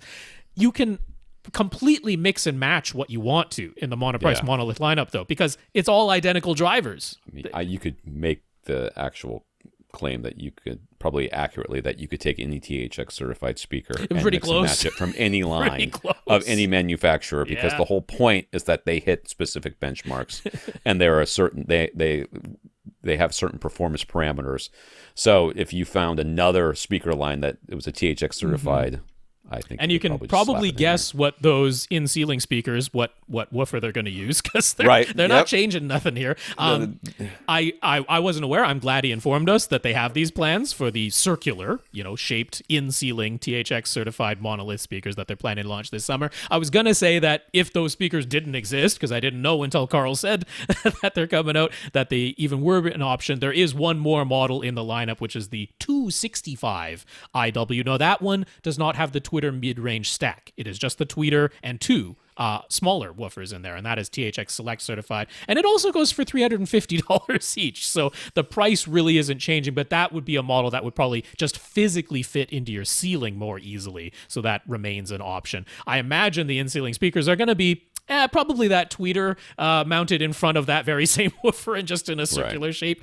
Just going out on a limb there, that's probably what they're going to be. And it seems like we're going away from, with this next question, last question, speakers. So let's talk a little bit more about speakers, because, dealers are going to sell you a complete package, and you've asked for complete packages, and they've told you what their complete package would be. Yeah. But those are all going to be matching speakers from the same manufacturer and everything else. There is no reason why, the Revel package, which is what, $9,500, you can easily cheapen that up by just using different overhead speakers, different subwoofers, which I would highly. But highly even recommend. within Revel's lineup, because that was for the 700 series and the 800 series up front, 700 series. You can go to the 500 series, the 300 series for your surrounds and your backs and your overheads easily. And the dealer even mentioned that. So, here's the thing. you're mentioning how the budget for the construction of this place keeps going going to up go down. It's not going to go down. It keeps going up and up. You might just find yourself where the monoprice monolith really are the only reasonable choice, just from a budget standpoint. I mean, and I love the idea of you having a THX certified system by making sure that you buy nothing but TH, and the fact that we like the monoprice subwoofers and speakers and stuff. I mean, normally I don't so easily recommend speakers I haven't heard or that some of them haven't even been released yet. But the THX certification means that you know that they're going to hit certain parameters that I approve and of. Monoprice's measurements, which we haven't come across them lying in their measurements ever. Yes, we haven't. They are honest and accurate in their measurements, and there's nothing about them that raises any red flags whatsoever. Yeah. So this is to me that they make the most sense. I think monetarily and also for what you're trying to do. I know that's not what the dealers want, and you may think to yourself, and I think you would be okay thinking this, that you want something with a little bit more prestige to it. Sure. You want to buy a speaker. And you never know, maybe he just falls in love with those focals, which honestly, I couldn't blame you that much because I kind of fell in love with them. So, I mean, there is value in that. There is nothing wrong with buying something because you feel better about the purchase. Sure. And it makes you feel better to have that than something else. So but I don't if you want to can't dissuade afford you. it, Yes. then I think these are going to be very good. I think these tick all the boxes for you, but they may not tick some of the boxes that aren't performance related. Sure. From a performance related standpoint, I think the monoprice tick all the boxes. But if you have other boxes that aren't getting ticked by them, I'm not going to blame you for wanting to buy something else. So let's just put that out there. So he asked about screen innovations for just a fixed frame, 1.0 gain, solid white screen with no masking. He never thought he'd get quotes for prices higher than Stewart film screen, but he just found some. On the projector front, all the dealers are saying it will be a 3-month wait for the JVC NZ8 projectors to ship. He was thinking all along he would wait until the final stages of construction to order the projector. You never know what updates might happen, but if there are going to be these long back order times, should he get in line now? With the Epson LS12000 hitting the mark, I know it's not in the same exact category as this JVC NZ8, but I still want to tell you the wait, but I would not be mad. You're thinking if more didn't. like you just might not have the budget by the time we get there, and a $5,000 or $6,000 projector is going to make a lot more sense than a $16,000 projector. Right. I mean, there's so many reasons why. I mean, if you spend that money now, then you might be saying, now I can't get subwoofers for a while. The thing is, putting yourself on a back order list doesn't commit you 100% to laying out the full amount of money and getting. You can cancel a back order. Right. So I would make sure of that before I yeah, do that. well, yes. Yeah, make sure that it is, because here my thinking is, if you are allowed to cancel, if this is essentially a pre-order and you're allowed to cancel it, then I'm almost like, what's the harm of getting in line now? Because I'd rather be in line and wind up canceling and not needing it than needing it and not being able to get it, right? That's right. So ask your dealers. If one of them says, oh yeah, by all means, you're going to put down $100 just so that we know it's not you completely talking out of your behind. You're going to put down $100. We'll put you on the list. And then if you decide in the meantime to cancel and switch to something else, we'll do that. Then I'd get in line, because basically, why not? Steve has a full home theater set up with 5.2.4 audio system in the basement, but the upstairs TV in the living room still gets used for casual TV watching. And its built-in speakers sound terrible. So he'd like to use a pair. Whatever. So he'd like to use a pair of Ascend speakers instead. No plans for surround sound, just 2-channel. And he doesn't need HDMI 2.1. As long as everything can handle 4K from a Roku streaming stick and AirPlay 2 from his phone, that'd be fine. He'd also like to have DLNA support so that he can play music files from his NAS. He did the math, and 60 watts per channel is as much as he needs for the desired volume. Somebody's been crunching some numbers. He won't be connecting subwoofers right away, but it would be nice to have the option available. So he went looking at stereo receivers. Dan and Marantz both have models with all the features and specs he's looking for, although neither has any room correction of any kind built in. On top of that, they cost more than, say, a Denon S7600H. No, 760H. Put it that way. His absolute max budget would be around $1,000, but saving money would be a plus. So it feels kind of like a waste to get a 7-channel receiver when he only wants to use 2 speakers. But look at the cost savings, and you'd be getting Odyssey room correction and a few other features. Does it make sense to go with a full-blown surround receiver in this case? And do we have any recommendations for a specific model we think you should get?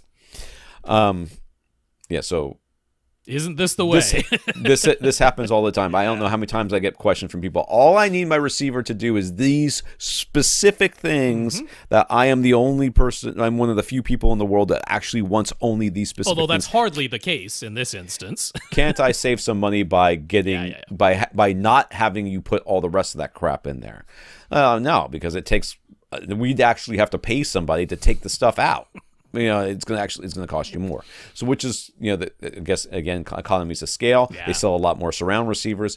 So, what I say to many people when they start shopping for a receiver, when the first thing they ask me about is how many watts do I need, I'm like, what features are you looking for? Because by the time you get to the features that you want, watts are going to be immaterial. Right. You're going to have already gotten to where you need it to be.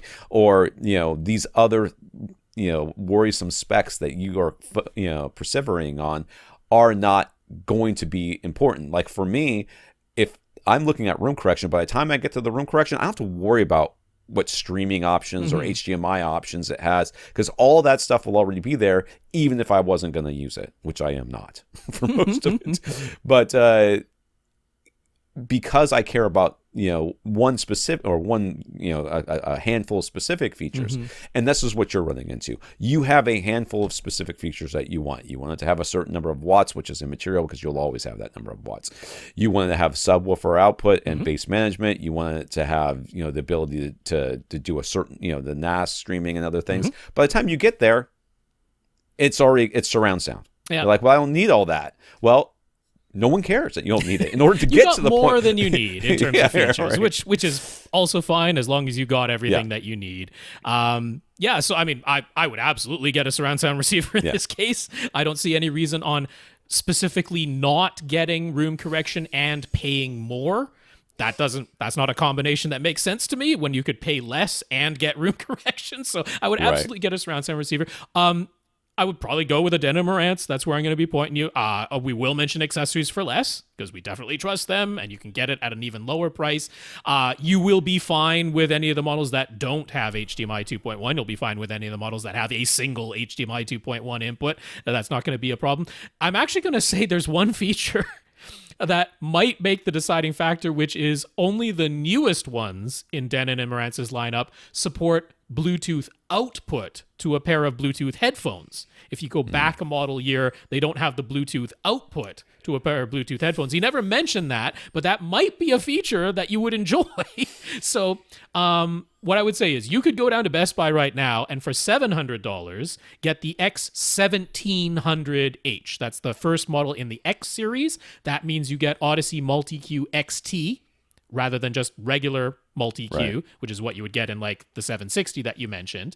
The X1700H is one of the newest models, so you'd actually have 3 HDMI 2.1 inputs that you're not worried about. You'd have the Bluetooth headphone output that you might kind of want. Multi-Q XT is kind of the feature that I'm focused on, and you'd have the 2 presets, so you could run Odyssey twice in case you have 2 different setups and somehow stereo speakers are going to make the difference, but you get all the features for $700, and that's the most expensive one I'm even going to mention here, other than if you wanted to go with the slimline design, if the size of the chassis makes a difference. You could get the Marantz NR1711. That's one of the slim lines from Marantz for $750 from accessories for less. It's like $1,000 at the store, which is still kind of within your budget. But accessories for less has them for $750. So if you just want the slimmer design, you can get it with the NR1711. That would step you down to regular multi-Q though. It wouldn't have multi-Q XT. So I kind of like going for the X series in Denon's lineup anytime that you can, because I do think XT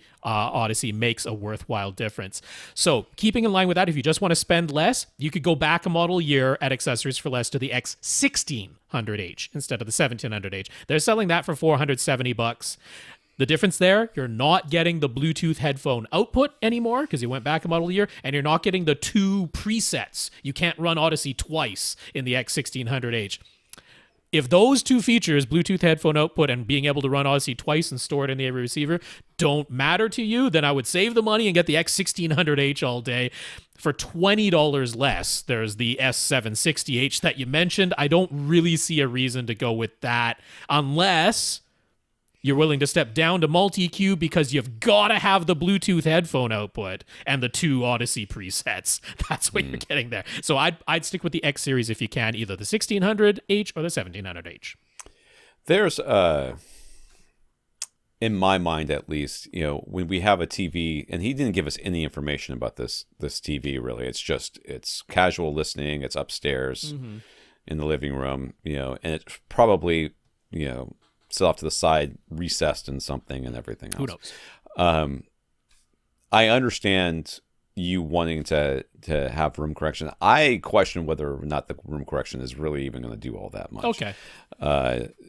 As much as I love room correction, as we've said maybe thousands of times by this point, is really the cherry on the top of the acoustic package.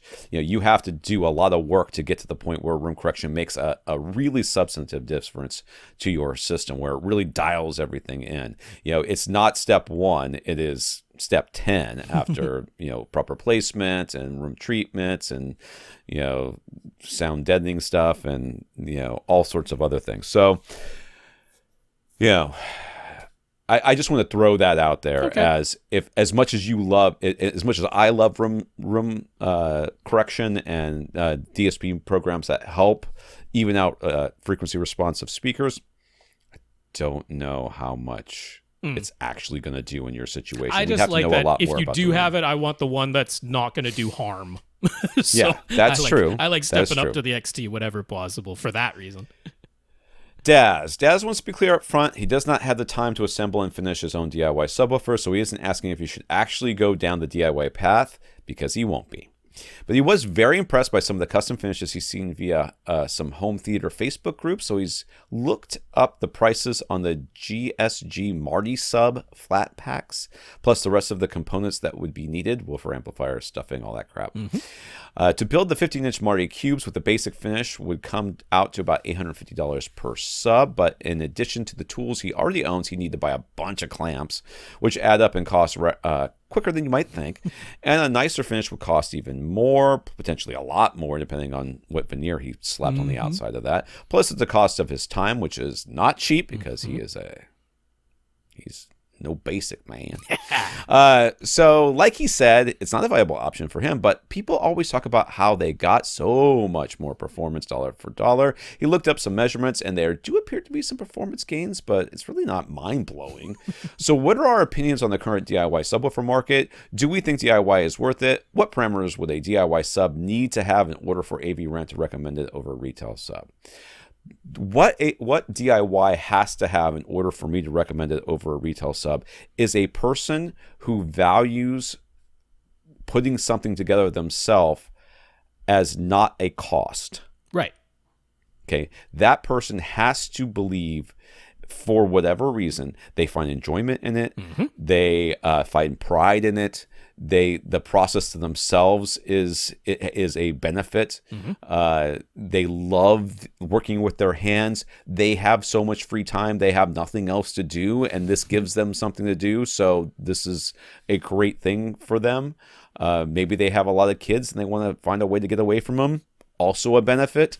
Not saying that I ever do that at all. So that's what it comes down to. Because I think very quickly, if you actually add up the numbers, if you actually crunch the numbers, it is cheaper to buy a subwoofer complete factoring from in SPS. your time. Yeah. Once you factor in all the tools that you may have to buy and the time and the mistakes and the things that you have to correct and everything else, I think it's actually more expensive. I mean, I might also argue in the time before it was very easy to get SVS and now particularly monoprice monolith, Because those monoprice monoliths are kind of skewing the curve.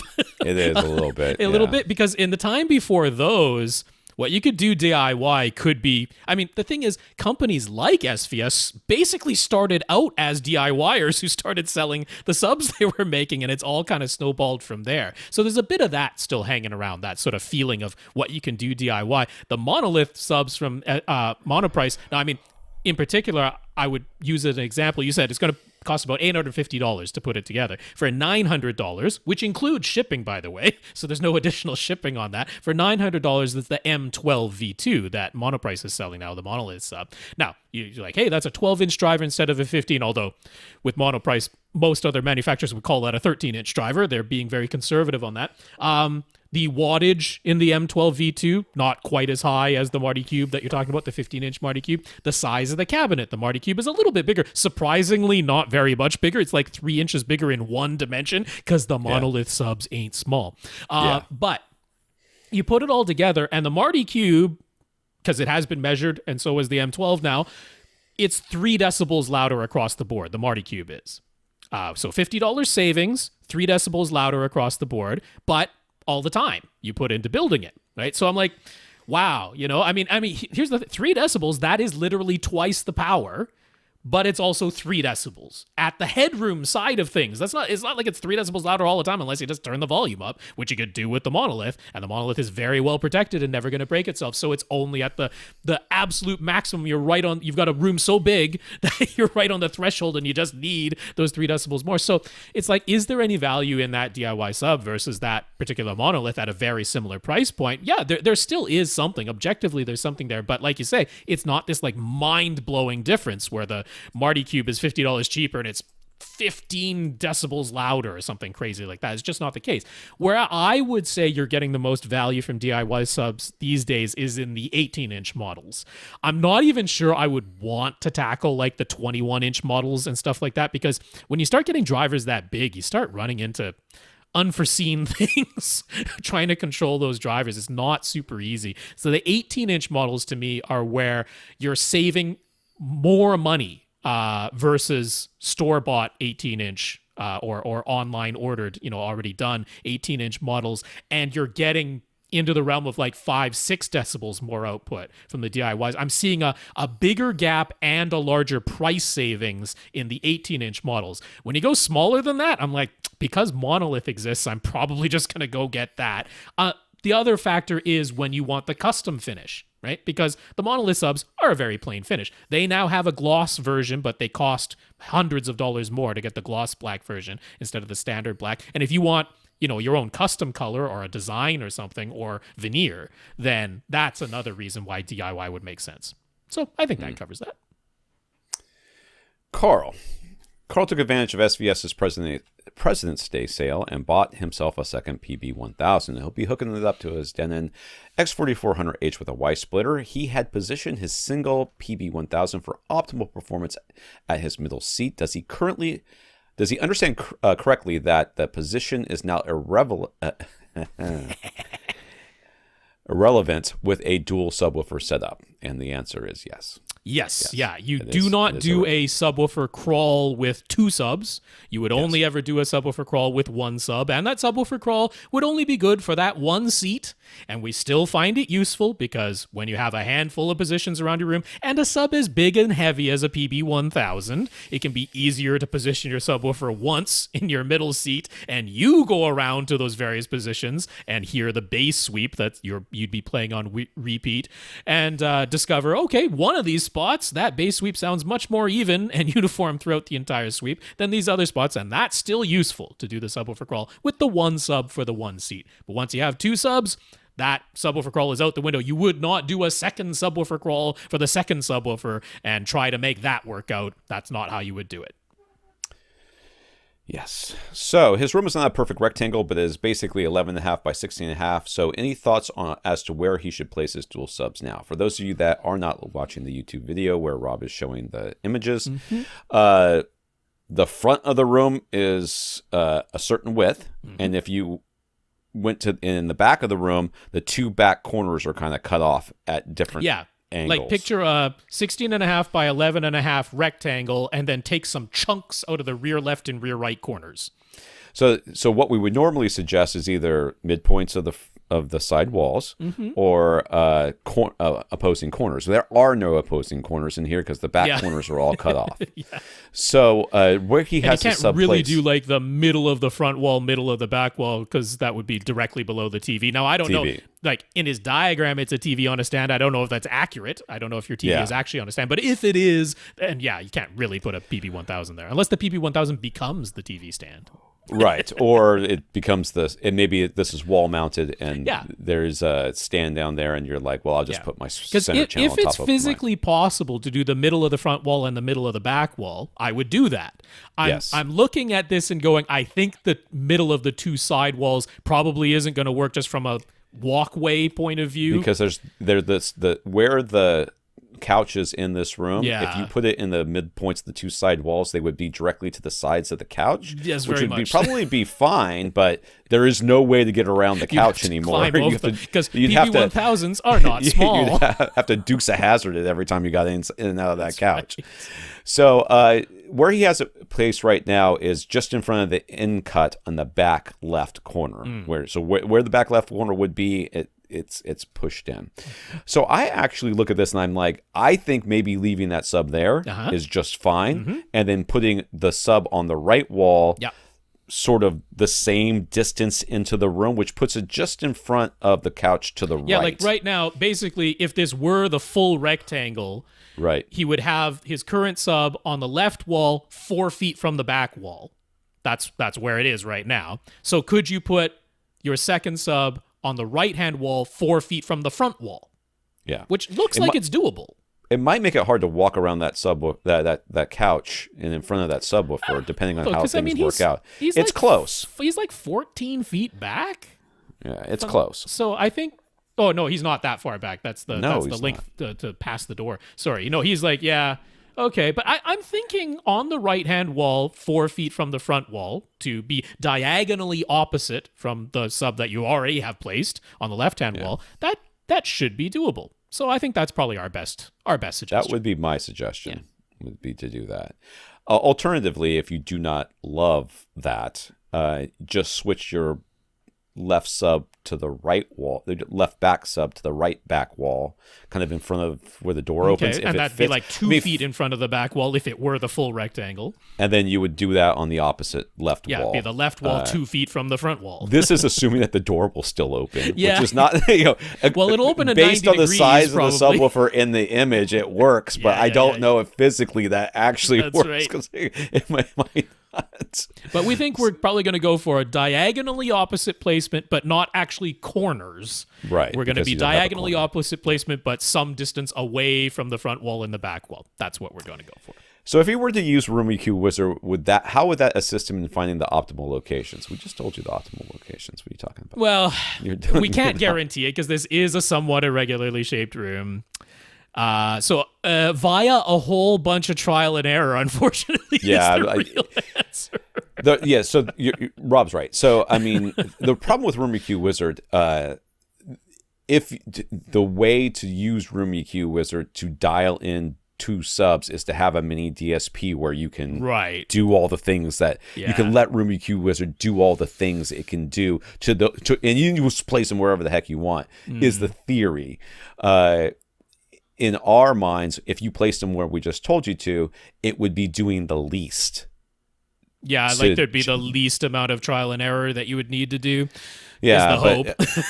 So with Room EQ Wizard, you would have to start placing the subs in different. You take a measurement, and move a sub, and take another measurement, and move a sub, and you would keep doing that until you got to the flattest possible. Right. Well, like measurement. To explain the procedure, because I mean it is tedium and it is a lot of back and forth and trial and error. But what the procedure is you position one of the subwoofers, you have no equalization, no filters, nothing applied to it, just the subwoofer playing a sweep via Room EQ Wizard, and you measure it at all three of your seats, and you hold on to those graphs.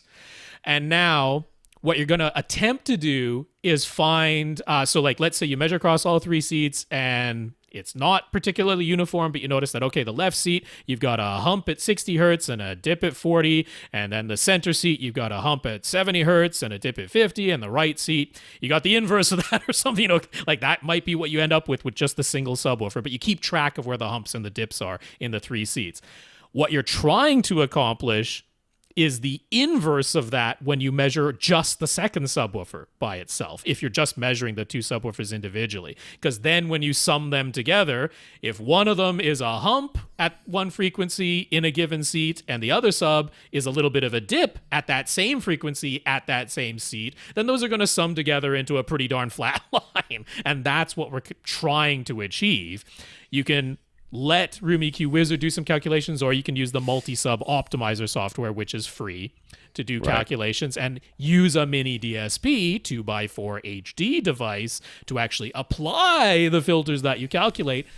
But it's a lot of back and forth. It's a lot of back and forth and trial and error.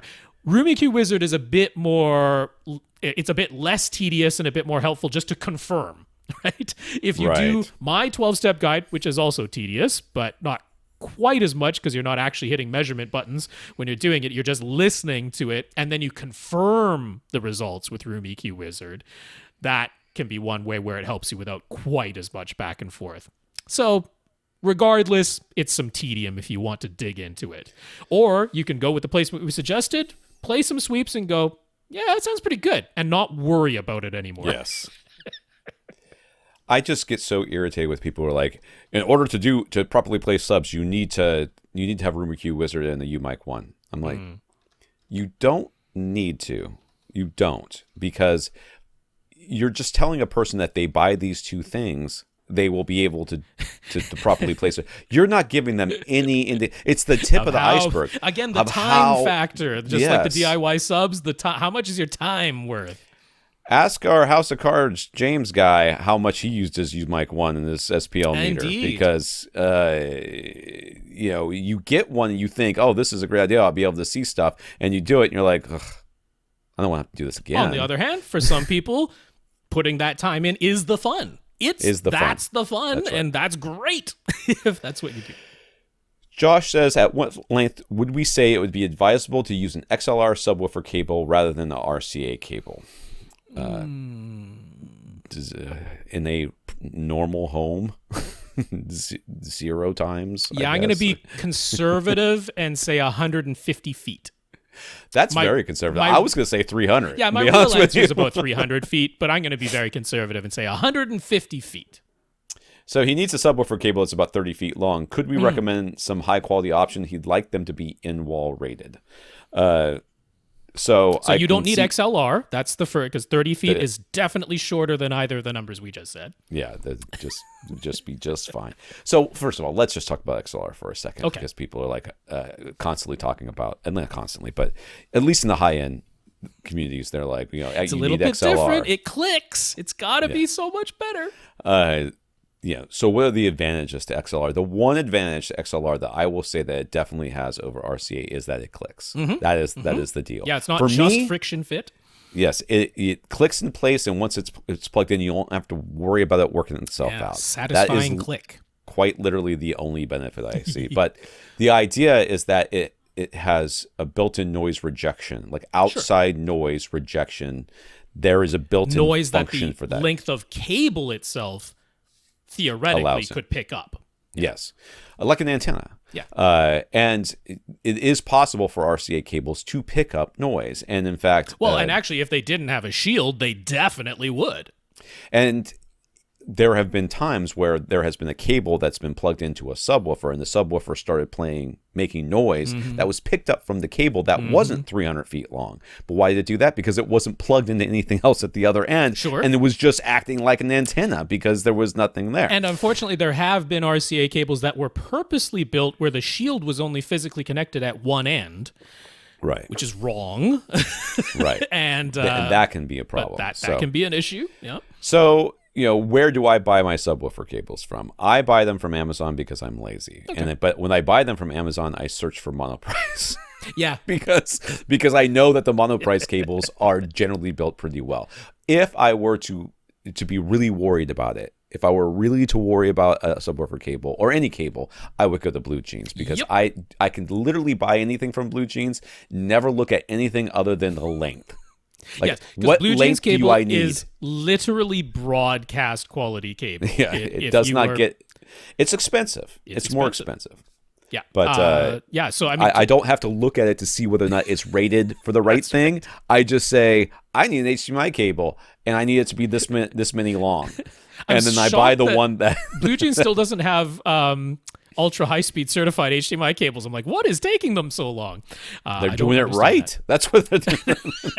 But as far as a subwoofer cable goes, you could get a Blue Jeans subwoofer cable. That is the most expensive thing we would ever recommend. And the 30-foot length, because you can order it by the foot, so you can get exactly the length that you want. And the 30-foot length would be $75. Now, to me, that's pretty darn expensive for a single cable. However, if we go back to the days of Monster Cable and stuff, you're going to be like, that's not so bad, which is exactly how Blue Jeans made their name. Right, when the only other real competitor for quality cables out there was the high-end cable market. And, and honestly, Monster was the least expensive of the high-end cables. And they would be like $250 for this length. $75 seemed like a deal. That's right. But so I mean that is an option. However, where I would point you would be Monoprice. I would definitely go to Monoprice. Now they don't have a 30-foot length. They have a 35-foot length. So if 30 feet was enough, 35 will also be fine. And it is $18. $18 for 35-foot length. It is in-wall rated. In fact, I believe this is their premium RCA cable. Premium RCA cable. And I think that actually has like the highest in-wall rating that's even available for that one. Now, Monoprice also has another 35-foot length, also in-wall rated, CL2 rated, that just looks a bit fancier. Like, they put a little braided jacket on the outside of it and gave it some little plastic things on the plugs to make it look a bit fancier. And for that, you pay a premium of 50 cents. Ooh, it's baby. $18.50.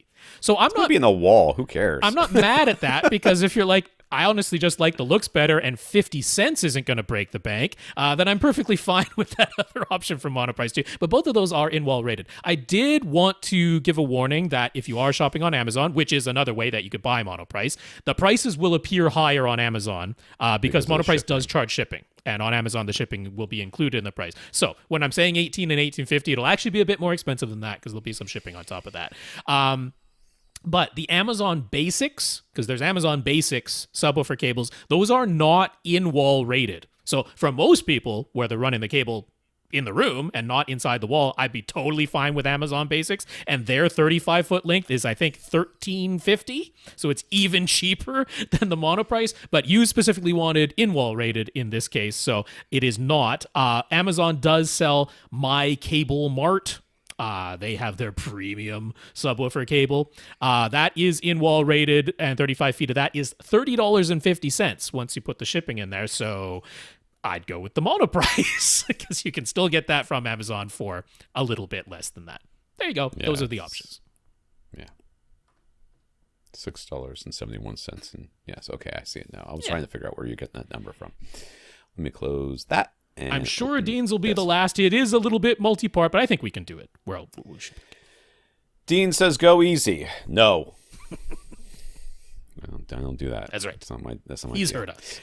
Dean and his family have moved almost exactly a year ago after some unexpected costs. Surprise, new furnace. Mm-hmm. He had to make do with the room and gear he already has, so he's aware things don't look all that perfect right now, but that's why he wants to start planning as he saves up and starts to make upgrades throughout the coming year. I'll tell you your place looks nicer than mine, and this was he called it slapdash together, and I'm like, yeah, it looks nicer than mine.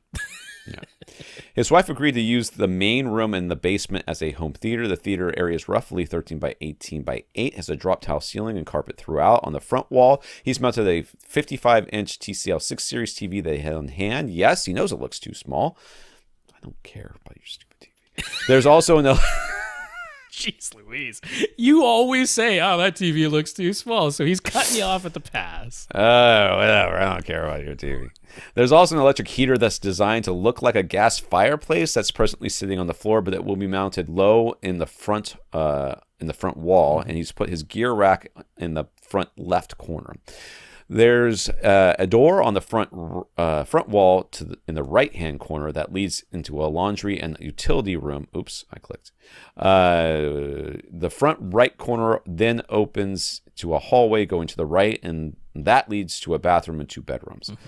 On the left wall, there's a window in the basement, and behind the seats, there's a large storage closet, and then the stairs going up behind the closet, plus another window on the very back wall. Okay, this room is very blue. It is at the moment, yes. I was going to say orange door, but that's just wood. So there is an open hallway on the right wall near the front right corner. Mm-hmm. Oh, I see the furnace. Yeah, I've seen those things before. So that'll be mounted on the wall somewhere. There's always heat to consider. I guess you can't move that. I guess it has to be there. Yeah, that's where it's And there's set a up to hallway. be, The left wall continues on to a hallway in the back left corner there. Very short. I mean, because it's just going past the storage closet and then to the up stairs. The stairs. Yeah, I see it stairs now. at the very back up the there. stairs. Yep. So, yeah, this looks all right. Oh, yeah. Those are big old... Were those speakers in the back corners there? That's coming up. He's got speakers stacked on top of each other. Got speakers on speakers. He's got Some speakers sort on of speakers. weird speaker thing going on in here. I'm not sure what's going on. He redid the front wall with the utility room behind it and the wall behind the main seats with the storage closet behind it with insulation in the studs, then a layer of mass-loaded vinyl, and then new sheetrock. He also redid the entire basement ceiling and put insulation everywhere, wrapped all the duct work, and then put mass-loaded vinyl in a couple of places above the ceiling, mainly where the dishwasher and appliance upstairs are. As much of the wiring as possible is above the drop tile ceiling. So here's the questions, finally. As far as noise coming into the theater, the utility room behind the front wall was the biggest concern. He redid the walls and ceiling prior to moving in, so he doesn't really have any before and after comparisons for reference. Do we think what he installed with the insulation and mass-loaded vinyl is sufficient? He'll be refinishing the walls of the room at some point, so the time to do any further renovation would be before then. Well, I mean, run a little laundry and sit in the room and you tell me. I mean, I guess as far as that would one be, goes, yeah. I don't know what to tell you. I have a literally, okay. So my laundry, as is typical in Florida, is in the garage. So there's a laundry area there. But that wall, the wall right behind where all that stuff is a bathroom, and then the wall beyond that is the home theater. That is more than... Now, that wall that's between the bathroom and the home theater is cinder block because it was originally an exterior wall. So I've got more mass because of that. I can technically hear the laundry going sometimes, but never during content. Like, it's never come up during a movie. And it's very easy not to run laundry when you're watching a movie. You'd be surprised how easy it is just to not too, turn. though, so like, hot water heater, furnace, and Right. that might be kicking on and making noise too.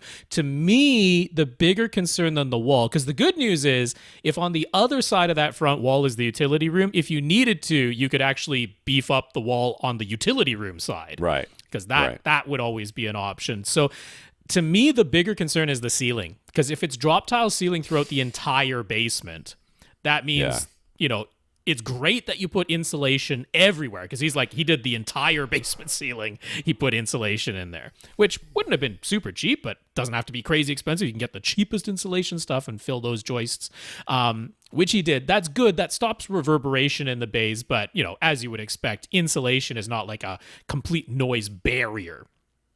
And putting the mass-loaded vinyl basically just as spot treatment in some portions of the ceiling, that doesn't really do that much, unfortunately. You'll get a little bit of muffling effect from it, just like you would by putting any additional mass anywhere. Sure. But because, essentially the air path is like open through that whole ceiling, more or less, that's to me the bigger concern is having just this continuous drop tile ceiling throughout the entire basement.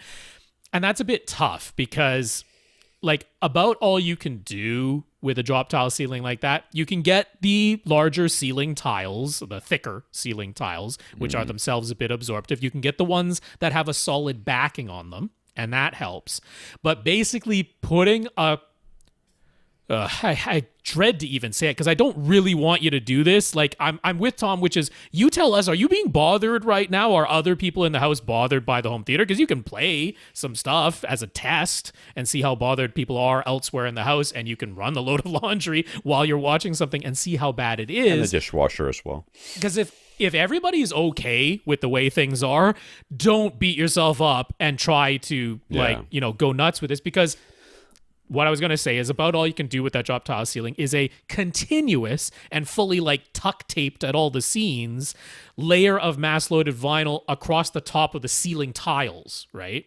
You've got the ceiling tiles. That defeats then you can't have basically a big old bass trap. It's horrible. I don't want to say that, but I wouldn't do that. I'm just saying in terms of really effective soundproofing to that. I mean, I'm not even just talking about unclear just to the as floor to above. what he's worried about here, because it sounds like he's more worried about noise coming into the theater than noise coming from the theater utility and out. room. Yeah, but I think he is concerned about soundproofing to the rest of the house. I mean, first of all, we don't know if there's a door at the top of the stairway. If there isn't, then install a door either at the top or the bottom. I assume there's doors. It looks like you can put a door right there in that back left corner of this room, and just that would be the solution to that. And then you have a rectangular room. Yeah, if there is already a door at the top of the stairs, great. But if not, installing a door will make a bigger difference. For the hallway, I assume there's doors to the bathroom and bedrooms, because that would be a bit weird not to have doors on those. So that's probably not a big concern there. But yeah, I think what he's just thinking is, okay, I'm going to be doing some more work on this room at some point. So if I need to beef up the walls more, then, let's just be ready for that. But to me, it's the ceiling. The ceiling is the concern, and there isn't something convenient. I loathe telling you what I just told you, because there isn't really a better solution than that, unless you're going to change the whole ceiling to a solid ceiling, and I don't see that happening. Right. As far as the appliances upstairs, putting the mass loaded vinyl underneath them is, I guess, a thing. The only appliance I can think of that you might have up there that I would worry about would be the dishwasher, because that's the thing that vibrates and would transmit sound. I mean, yes, your refrigerator can. Most of the times I would have said for those things is to get something underneath it that can, but it doesn't really work because they generally install the dishwasher into the cabinetry. Yeah. So there's it's going to shake the height to raise it up and put something under. Right, and even if you could, it wouldn't do anything because it's still going to vibrate the cabinetry, which is attached to the floor. Right. So the key then is to just buy a very quiet dishwasher, which is what I did, but also to not run it when you're trying to watch a movie. Yeah. I mean, that's again, not that bad. What Rob's talking about is absolutely concern, and it's a concern both ways. Sound going up into the ceiling and going out, all that insulation will certainly help absorb some of it, but it's not a block. Yeah, it's not a like barrier. It's like saying you have a screen door on your submarine. What if I made a really absorbent screen door? The water might come through a little bit slower, but it's still coming in. There you go. He says there are no plans to buy new seating. They like what they have now, but he's open to the idea of changing the layout. Do we have any suggestions on that front? I do. They still consider this to be a family room, not strictly just a theater, so the current layout was chosen to maximize floor space, and that will still be a consideration. Then you're not going to like my suggestions. Okay. So my suggestion was take the big couch, turn it 90 degrees so it faces the TV. So he's got a bigger couch. No, are they the same size? I can't really tell. No, I mean they're close to the same size. It's just one has a center console with some cup holders, and the other one has a center seat. So they're not drastically different in size. So what I would have done is rotate the one that's on the side wall so that it faces the TV, and put a riser underneath the one on the back wall, and make the front one your main row of seats. So you're talking about 2 rows of seats. 2 rows of seats. Both rows of seats will be facing the front wall. And suddenly that TV looks a lot bigger. Now, if you're trying to maximize floor space, this kills that. Yeah, it sure does. So I think you need to make a decision. Is this a TV watching room that or is this a room where we sometimes watch TV, or is this a home theater? Because if it's a home theater, then you do what I say. And if it's a room where you sometimes watch TV, which, by the way, there is literally just a box in the middle of this floor, right? If you're trying to maximize floor space, why does that box kind of acting as a coffee table, basically? I don't care. don't tell me you're maximizing it looks like floor it's on space. casters, so it Yeah, could probably maybe be they move moved it out of the way. Yeah, that'd be a great place to put your subwoofer, by the way, if it's just going to be a box. So, yeah, I would turn this into a theater, put 2 rows of seats, and elevate the back row. Now, my thought was, what about the idea of rotating it all 90 degrees so the TV's in front of the window? Would that potentially be something? I don't know if that's something or not. It gets the TV away from being directly over the fireplace, and my only thought is now you're closer to the TV, so the TV doesn't have to be so big and you're not so far away from it. So yeah, that works too. I mean, either way, it's like you wouldn't even have to move the seats unless you wouldn't move want the the seats. You would 3-seater move the facing TV. the TV. Then you just swap the 2 chairs, which, like Drop I say, some- looks totally doable. Drop some blackout curtains in front of those in front of that window. Yeah. Then put the TV there, and like the TV on a wouldn't be stand. wall mounted; you'd put it on a stand. Yeah. Yeah. But I'm thinking that might be possible. I would consider it. Have a thought at that. I'm not going to tell you that's what you have to do, but to me that would be the alternative. Right. C, are we on C? He put one of his SVS PP1000 subs in the rear right corner and the other on the front wall, offset to the right-hand side, since his gear rack takes up the front left corner and the door and the hallway take up the front right corner. He's never measured the room, this room with Room EQ Wizard, and he isn't super keen to take the time to do so. Welcome to my world. So these suggestions for the best dual subwoofer placement in here. Again, he's got hallways that are going off of here. Yeah, it's a regularly shaped room. We don't know that it's actually enclosed if there's a close right. at the We top don't of the even know stairs. if there's anything at the top of the stairs. Right. So my suggestion would be to close the room as much as you can. But again, we are still talking about there's really no ceiling. We don't know how far out this drop tile ceiling goes. So it could go 100 feet in another direction for all we know. So it's not really enclosed, even if you were to put doors on it. Right. I do like the idea of putting a door in what is now the back left corner and just closing that off. I don't necessarily think it's going to work on the front right corner because those walls don't look like they line up, and there's another door or something there. Like closets there and that, and like I said, the other rooms are probably closed off. I actually think the placement you've done is probably pretty decent because I mean it's not the middle of the front wall, middle of the back wall, but you don't really have front and back walls that are like continuous flat walls. The back wall is openings, the front wall has openings. So I actually think what you've done here is probably pretty decent. Like at least your subs are across the space from each other. You don't have them both on the front wall or both by the seats. I'm liking Rob's suggestion of moving the TV in front of that window too, maybe. because it kind of makes placing the speakers a little bit easier Yeah. as well. Yeah. In my mind. So, It's worth a consideration. He'd like to get an OLED, but for his budget, 65-inch would be the size that fits. Is that too small? Yes. In the current setup, no. Yeah, in the current setup, it is too small. If you moved it, or if you did either of our 2 suggestions, which is make your rotate that one couch so that it faces that 2 wall rows and of then get a seats. bigger TV, that would make that better. Yeah, I'd still want bigger than 65. I gotta be honest with you. But Rob's suggestion would also make it better, and again, we would still probably want bigger than 65. But we are if you where could we are. squeak your way up to the 77, because the 77s are not that expensive anymore. They're down to under $3,000 for the 77. Buy it last. Do all the rest of the stuff first. Buy it last. If you could get a 77, and I'm actually kind of liking the on a stand in front of the window setup. I'm like a 77-inch from there would look pretty nice, I think. So he used his Video Secu's side clamping wall mounts to put his surrounds on the side walls. And then he also mounted his surround backs on the side walls very close to us. Is that what is going on back there? That's what's going on back there. And then he stacked his rear heights directly on top of his surround back. So all 6 of those speakers are super close together on the left and right side wall. Yes, they are. That explains so much. All of the speakers are Clips reference series with no real plans to upgrade them anytime soon. He'd very much like to continue having front and rear height speakers. Do we think he should mount them within the drop tile ceiling instead? He'd also like to keep his surround back speakers, but what would be the best placement? How would you value more, surround back speakers or floor space? Because if you value the surround back speakers more, then do what I suggested. Move the couch, make that your front row. You can put your surround back speakers on the back wall, right above the heads of the poor people who are sitting in the back row. Yeah. And then you could keep them.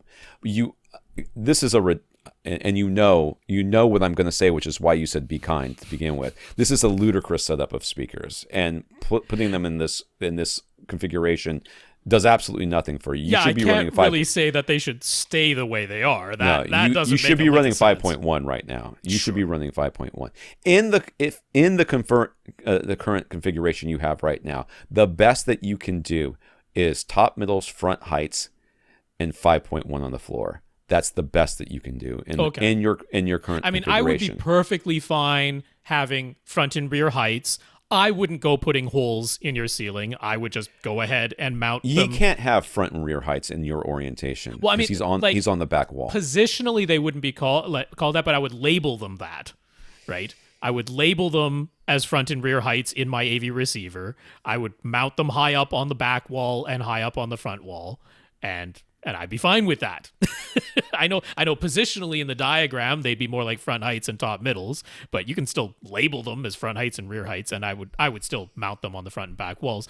If you do the whole rotate everything 90 degrees, which I'm liking more and more the way that I look at it, it would be the same thing. I'd still have 5.2.4. I wouldn't have surround backs. If the seats are going to stay against the walls, and I kind of think that they probably will, I kind of like the rotated all 90 degrees. I would not have surround backs at that point. There's no configuration where you have a couch that you sit in that is on a wall where surround backs are appropriate. That's right. It just doesn't work. There is no back. You have no back. Yeah. There's no behind you to put them. But if you've done the rotate 90 degrees, what is currently the wall adjoining the storage closet, currently your back wall, that would house a surround speaker. And then what is currently the front wall, that would house a surround speaker. And then on the back wall, I could have some rear heights mounted high up there. It's not going to hurt anything. So the room hasn't been treated with acoustic panels yet. He figured he'd tackle that after the walls get refinished in the coming months. But any suggestions as to what treatments he should install? Well, if you keep that drop tile ceiling, which you should, and you don't put any sort of weirdness up there to try to stop sound from going through, like Rob kind of sort of suggested that you could do but shouldn't.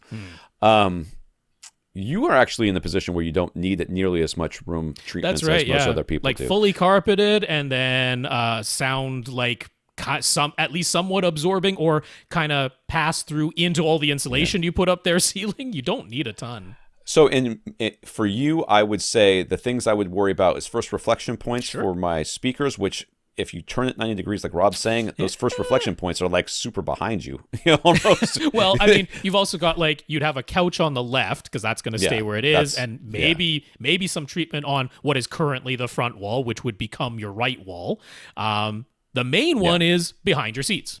I would do that on both sides. And so if you turn it 90 degrees, like Rob suggested, I would put an acoustic panel behind the couch on each side, which catches your first reflection point on your left side. Then you put some panels on the right side, and I think I would be done. Yeah, I might put some behind the main speakers to catch the back wave, but anything more than that, you don't need the corner trapping that everybody else needs because you've got everything in your ceiling. Yeah. I think you're done at that point. Yeah. I think that for me, and he's already got something on the wall, 4 or 5 panels, and you're done. Yeah, well, it might be 6 because you might just cover everything that's behind your on the back walls, right? Like you kind of have 2 back walls if the seats stay where they are. He's already got something on the wall there. It looks kind of like a map design. I'm honestly, if you want to keep that, you just take some high res photos of that and have that printed.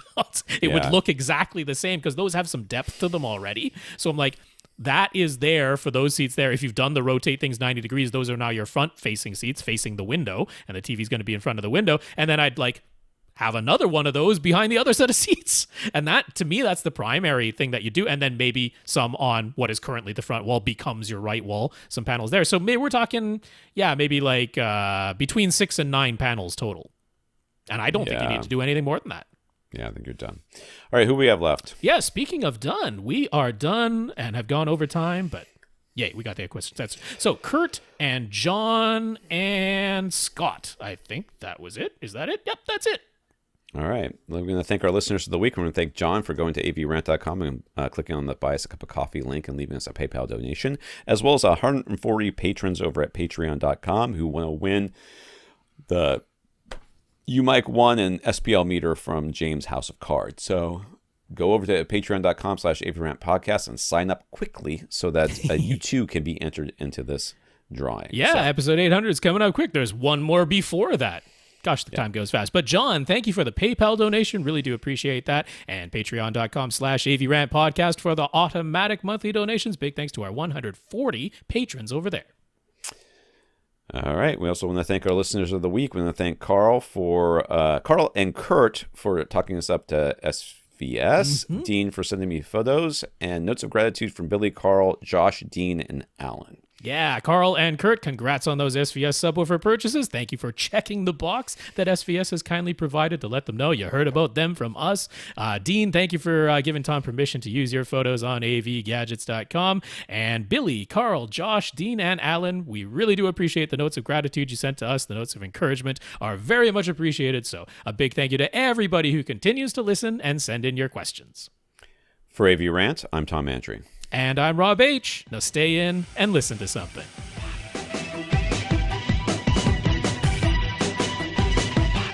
Want your question answered? Send it to question@avrant.com.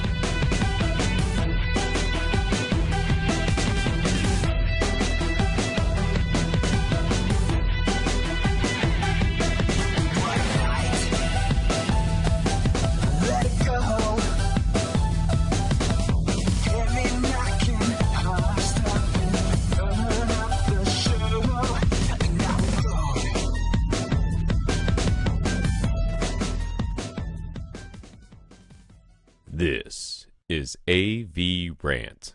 Now go out and listen to something.